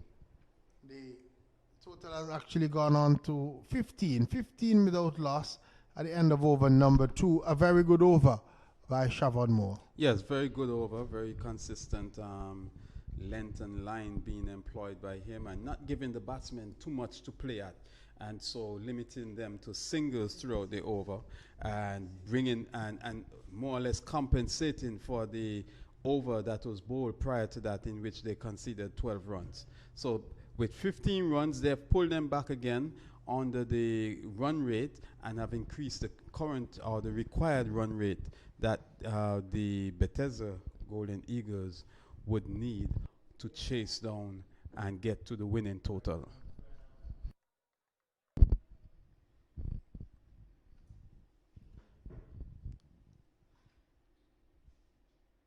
So it looks as if it's Fernandez who is going to be starting over. His first delivery is driven out to deep cover. The batsman rushed back for a second run. Last evening he was very expensive. I think 39 runs came off of his spell last evening, and he was really roughed up by the Rising Sun Spartans. Here is his delivery, driven in the air over the long off region, 6 runs. So Warner liking that one from Fernandez. It was pitched up to him, and he just went through with the shot and picked up 6 runs. The total is on to 23 without loss. Yes, very well played there by Warner, and it seems as if Jamal Fernandez is continuing in the bleeding runs again tonight. He gets a dot ball. He's attempting to run the batsman out, and now gives the run away. So in his haste and in his probably in his anger, he picked the ball up and had a throw at the stumps. No one was backing up, and the batsman had the presence of mind to steal this single. Yeah, I can understand in the moment wanting to run the batsman out, but Fernandez has to understand the aggressiveness of these 2 batsmen, and any quarter given, they're going to take advantage of it. 2 overs for 37 runs last evening. was his spell. Here is the batsman going for a run and a throw at the wicketkeeper's end, but the batsmen were able to get home safely for run number 25. Yes, and here we see the aggressiveness of the runners or the batsmen in the wicket putting quite a bit of pressure on the fielders, and so you could see a bit of uncertainty now in the field for the New Winthorpes Lions. Warner is in, and this delivery is worked away on the onside for a single by Isan Warner. Fernandez, it was the bowler, and Isan Warner just working it for another single. So 26 without loss. And 11 runs so far from this Fernandez over. yes, and New Winthorpes certainly wants a breakthrough at this point. Fernandez is in, and he's launched over the mid-wicket region, 6 runs. Called no ball and really given the treatment, 6 runs. So it's going to actually be 10, 4 for the no ball and 6 off the bat. And Fernandez just having a look at where umpire Bernard Joseph is pointing. And to add insult to injury, he has a free hit delivery to come. Yes, very naughty there by the bowler. Not only was he overstepping, but putting the ball in the hitting arc of Benta, and he took full advantage. He's in with the free hit delivery that is struck away over straightish mid-wicket, 1 bounce into the fence for 4. Yes, so technically speaking, 2 deliveries there, and 14 runs given away, and the bowler Fernandez is starting to feel some heat. I think the heat had already been on since last night, but he's continuing to feel the heat tonight. 14, how many runs? 25 runs from this first over. And the CUB, Bethesda Golden Eagles, cannot be feeling very good about their chances at this moment. They can be feeling very good about their chances, the CUB Bethesda. The folks who are not feeling so good are the New Winthorpes Lions, because Bethesda, they're on to 40 for 3 after 3 overs. Sorry, yes, I meant the New Winthorpes Lions can't be feeling very good about their chances this evening, especially after giving away such a huge total or huge amount of runs in that last over. Score rushes on to 40. They only require another 51 in 7 overs, and they're really taking advantage of the bowling attack of the New Winthorpes Lions, and they're certainly sending a statement to the New Winthorpes Lions and also to the opponents who they'll be facing in their next matchup. So it's 51 or 42. Murray Cornelius is the new bowler. He's struck out into the mid-wicket region. The fielder was going for the catch. The ball dropping between the 2 fielders on the boundary and going into the boundary for 4. Yes, another good shot there by Warner. He was sort of fortunate not to have hit, not to have been taken. But in any case, the fielder would have had to do the work to get around to the ball before he can even effect a catch. It obviously did not even go to hand, missed the fielder, and went into the boundary 4 runs. Certainly, it went into the boundary for 4. Here we watch as this delivery is worked away into the onside field. They pressure for 1. They come back for the second run, and they get it in the end. Benta was down and back in a flash, almost like a 100-meter sprinter. He touched down and rushed back for the second run, and noticing that the ball was wide of the long-on fielder. He had to do some work around, and good running on the part of Deran Benta and the CUB Bethesda Golden Eagles. Here is Warner hitting this one over the long-on region for 6. So Cornelius, Murray Cornelius, is it? Is the bowler, Asher Murray Cornelius, and he served up that one. It was short, and given the treatment by Warner, 6 runs more to the Bethesda Golden Eagle. They motor on to 52 without loss in over number 4. Yes, very clean hit there by Warner, clearing the long-on boundary by quite a mile. Here is the hit in this one over mid-wicket region, 6 more. And they're really now taking the young Cornelius to task. He's hit him for 2 sixes already in this over and another 4. And I think they also got a 2 run. So 18 runs, I think, so far from this over. Only 4 deliveries bowled. Cornelius under pressure. Captain Henry just having a word with him. Probably just asking him to concentrate, calm down. Here is he in and jumping down and the track and hitting this one out to the long on region is Isan Warner. Gets a single, gets a 19th run of the over. And the total has gone on to 59 without loss in over number 4. So Bethesda Golden Eagles probably wanting to get these runs in a certain time to increase their net run rate as well. They're thinking that they're still in this tournament and they want to really do it in style and try to get into that final day, having won 1, lost 1, and still with an opportunity to win the tournament. Yes, they'll be hoping that once they can complete victory tonight, that their opponents, the New Winthorpes Lions, would want to end the tournament on a positive note and may very well put themselves in a position to defeat the PIC Liberta Blackhawks. If that were to happen and the Golden Eagles were to defeat the Rise to Sun Spartans tomorrow, it sets up a very interesting scenario where mathematics will be what would determine the tournament. And so Messrs. Duckworth, Lewis, and Stern, or maybe Messrs. Kuma, Rodney, and Paco will be the persons who determine the tournament. This delivery of a new over is played away into the offside field, and it's Francis who is into the attack, and 1 ball to the total, 60 without loss. Yes, 60 without loss, and a very good scoring rate so far by the CUB Bethesda Golden Eagles. As you can see, they're at a current run rate of 14 runs per over. Very good so far. And they only require about 5.31 runs per over from now on till the end to win this game. Francis is in, and the batsman is looking to swing him on the inside. The ball went into the pads. And we see leg by is given.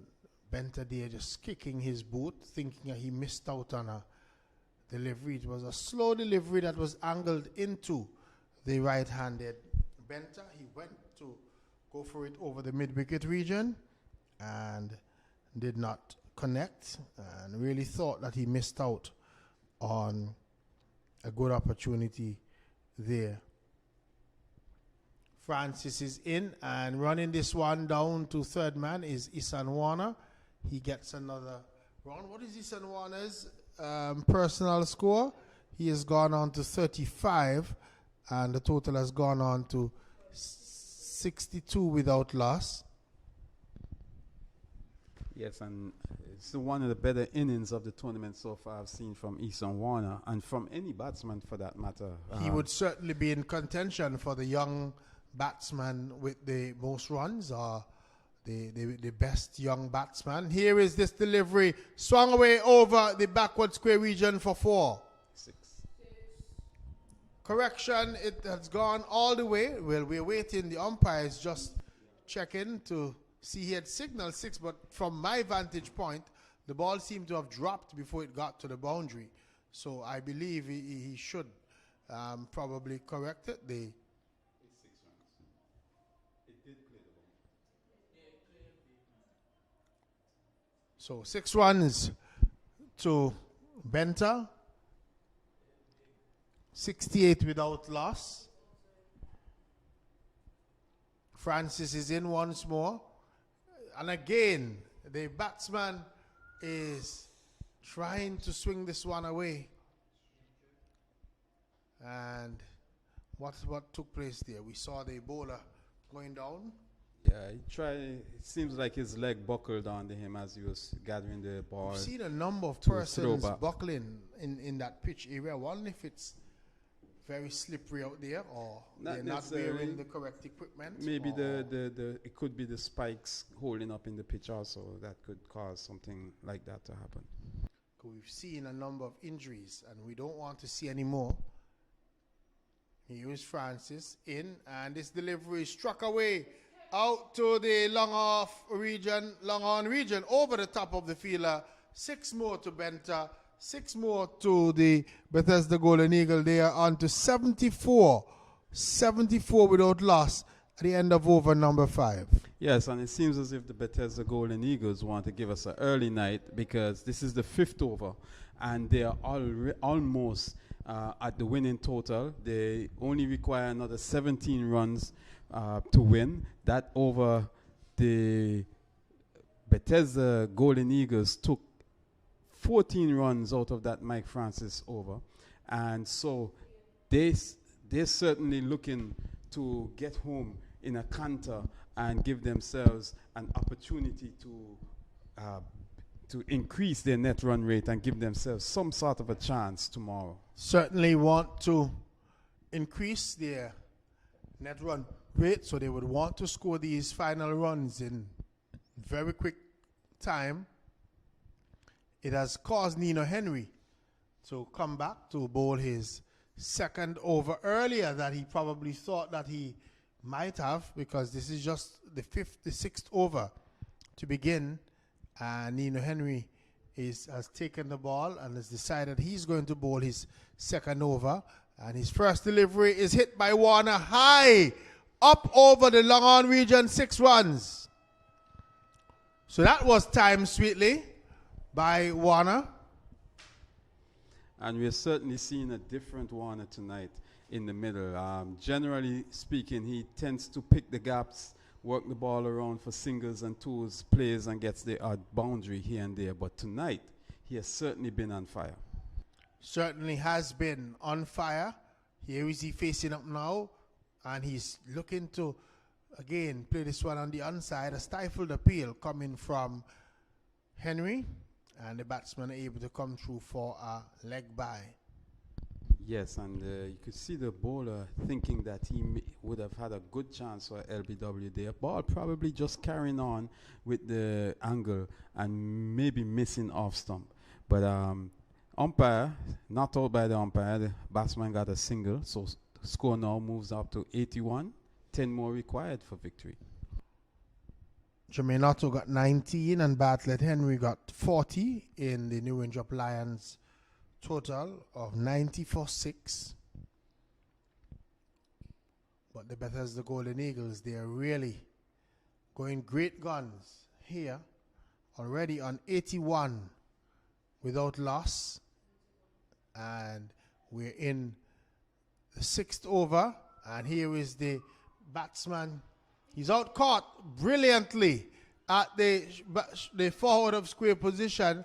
It was Benta swinging that one, and the fielder who was at that square leg position just diving low and taking a smart catch. Benta walks back, and that's a brilliant catch taken there. Yes, a very good catch indeed. And I don't know, that breakthrough may have come a little bit too late, but certainly good cricket overall. A very good catch taken there by the fielder as Benta swung it away. It was traveling with some pace, but he was able to dive, I think, low to his left Marcus and Francis and was pick the it up. fielder Yes, who dived low to his left and really picked up a great catch on that occasion. yes. So again, as I said, maybe a little too late, but good cricket nonetheless. Devon Thomas has come out to join the batsman in Isan Warner, and Thomas has been sent out early because the Bethesda team wants to finish this, probably finish the matches. This over, here is Nina Henry in, and Thomas is allowing this one to go by outside the line of the off stump into the gloves of the wicket keeper, who is Bartlett Henry, and there was no run. Yes, good ball to start up. Coming around the wicket, having that ball angle across Thomas, just passing chest height about to go through to the keeper. limiting or restricting the batsman from playing any run-scoring shots. Thomas gets a delivery that he's just working on the onside, having to hustle through, and the overthrows and really poor cricket in the outfield by the New Winthorpe team. The fielder had a throw at the stumps and no one backing up, and then those fielders out in the boundary didn't pick it up cleanly, allowing the batsmen to come back for a second run as well. The score goes on by 2 to 83. 83 for 1 is the total.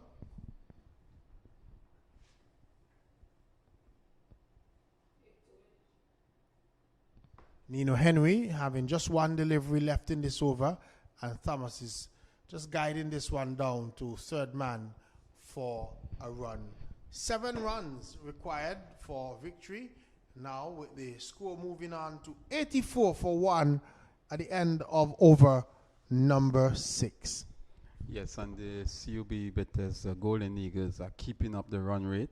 They're still scoring at a clip of 14 runs per over, and only requiring 7 from the final 4 overs to win this match. They certainly have been dominant in this second 7 innings runs of the game. from 24 deliveries is the required. So Bethesda Golden Eagles literally marching towards victory, and Nino Henry the captain is going to die with his main man. So he bowled the previous over and has now brought back what it appears to be Siobhan Moore, who is going to come from this end. And so he's really pulled out. He's gone for broke, and he has to, because if anybody else bowls this over, the game will be all over. It might still be all over with the Siobhan Moore over, but at least you have to count on your top players. Yes, you certainly have to bowl your top players at this stage of the game. Moore's first delivery is dropped away on the onside by Devon Thomas, who just keeps an eye on the ball as he trots down to the non-striker's end for a leg by. Yes, and you certainly want to give yourself an opportunity to win, and if not win, prolong the game. Try and reduce the net run rate that the CUB Golden Eagles will come out of this game with, and so give yourself even a better chance, hopefully tomorrow, depending on the results of the games tomorrow. Not the kind of results that the New Winthorpe Lions had in mind. They wanted to come out with victory tonight against the Bethesda Golden Eagle to set up that finale with the Liberta Blackhawks in the last game of the tournament tomorrow evening. Here is Moore into the left-handed Isan Warner, and Warner is dropping it into the offside and takes off and gets an easy single in the end. Yes, easy indeed. The pressure being put on the fielder obviously has caused them also to make one or two mistakes out there, especially in the fielding department, the ground fielding department. Mistakes in terms of misfielding, not cleanly gathering the ball, and also the overthrows. And certainly it's a result of some of the pressure that the batsmen have been putting on them with their running between the wickets. Here is Devon Thomas. He's going to be out caught. He was looking to go for glory, hit the ball softly up into the air. Nino Henry looks to be the player who takes the catch. Thomas turns away and walks away, and Bethesda Golden Eagle losing their second wicket. They are 86 for 2. Yes, and a good wicket there again. The bowler Siobhan Moore would have bowled a very good first over, and so far has continued in that vein in the second over, conceding just about two runs in this over so far, and has taken a wicket. So just 1 run in the over so far, and the wicket of Devon Thomas. Thomas probably just trying to end the game with 1 shot, 1 stroke. It has brought out the new batsman. Who is that?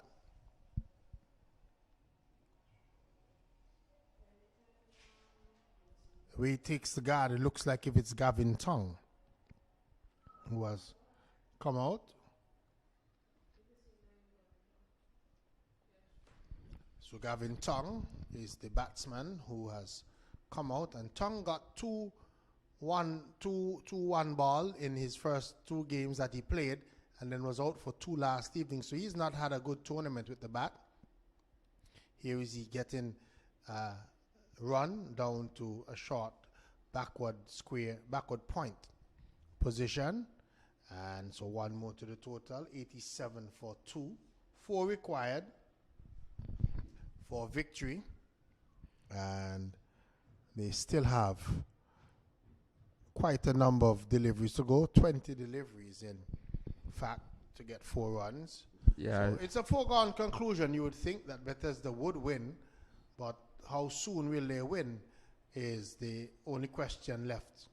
Here is Moore in, and Warner is driving almost through the fielder there, and the fielder out on the boundary. Looks to be Fernandez eventually picking the ball up, and the batsman crossed for 2. But that ball passed the fielder at that short extra cover in the air, and Nino Henry not reacting quickly enough, and the ball coming down to a straightish extra cover, and they picked up 2 runs. Yes, I think that was certainly a catch that Nino Henry did not take advantage of. However, it was hit with some power and got to him quickly, but it came to him at eye level, and he should have taken a catch. 2 there. for victory. Here is this delivery bowled by Siobhan Moore, the batsman, in Isan Warner, playing it defensively back along the pitch for the bowler to field to his own bowling, and there is no run. The end of another over has come up. The end of over number 7.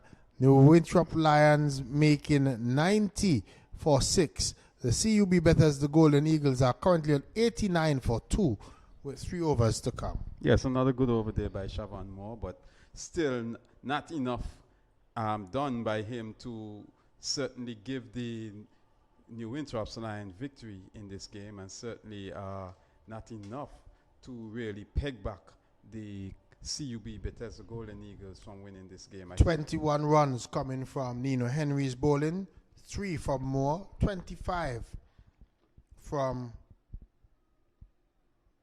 well, I'll get the correction with Moore's tally, but 25 that came out of Fernandez's over is really what changed the game.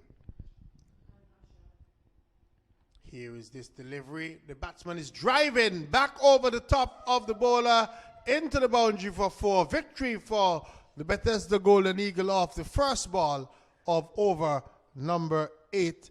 The batsman in Gavin Tongue just driving it straight back over the top of the bowler into the boundary for 4. Easy victory for Bethesda Golden Eagle. They chased down the 90 made by the New Winthrop Lions and had a very comprehensive victory, and sets up the last night here at the Sir Vivian Richards Stadium. Yes, a very comprehensive victory, a very dominant victory by the Bethesda Golden Eagles in this game, and they must certainly feel good about what they did tonight. They must feel good about their chances tomorrow, and they're hoping that however, their fate is still in the hands of the team that they beat upon tonight, in the sense that if New Winthorpes Lions were to have a win tomorrow against the PIC Liberta Blackhawks, then it would certainly come down to net run rate.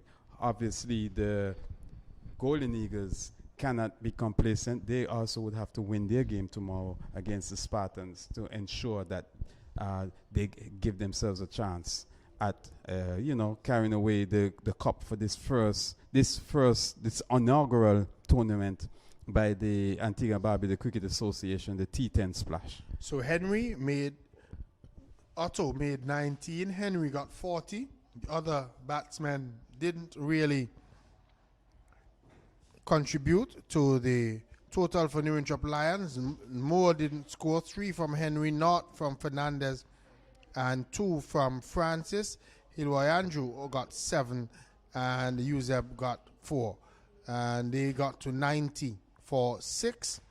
4 wickets for Mason off his 2 overs. 4 wickets for 13 runs. A wicket for Nathaniel as well. And then Bethesda Golden Eagle got 34 from Benta, 44 not out from Isan Warner. Devon Thomas got 3, and Gavin Tong ended on 5. They got to a total of 93 for 2, and which means that they had a comprehensive victory by some 8 wickets. Nino Henry had 2 overs for 21 runs with 1 wicket. Shavon Moore had 2 overs for 7 runs with a wicket. Fernandez, 1 over cost 25. Ashamori Cornelius is 1 over cost 19. And Francis is 1 over cost him 14 runs. So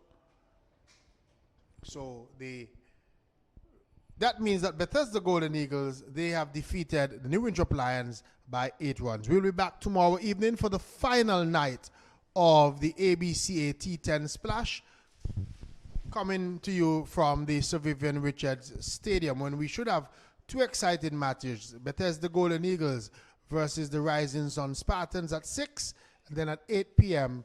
it will be PIC Insurance Liberta Blackhawks coming up against the New Winthorpe Lions. On behalf of all of us here, commentator Jack Matthew, we also had Vincy Bowen, Zoral Bartley, and Jack Matthew. Denmo Robertson, have a great evening. See you tomorrow.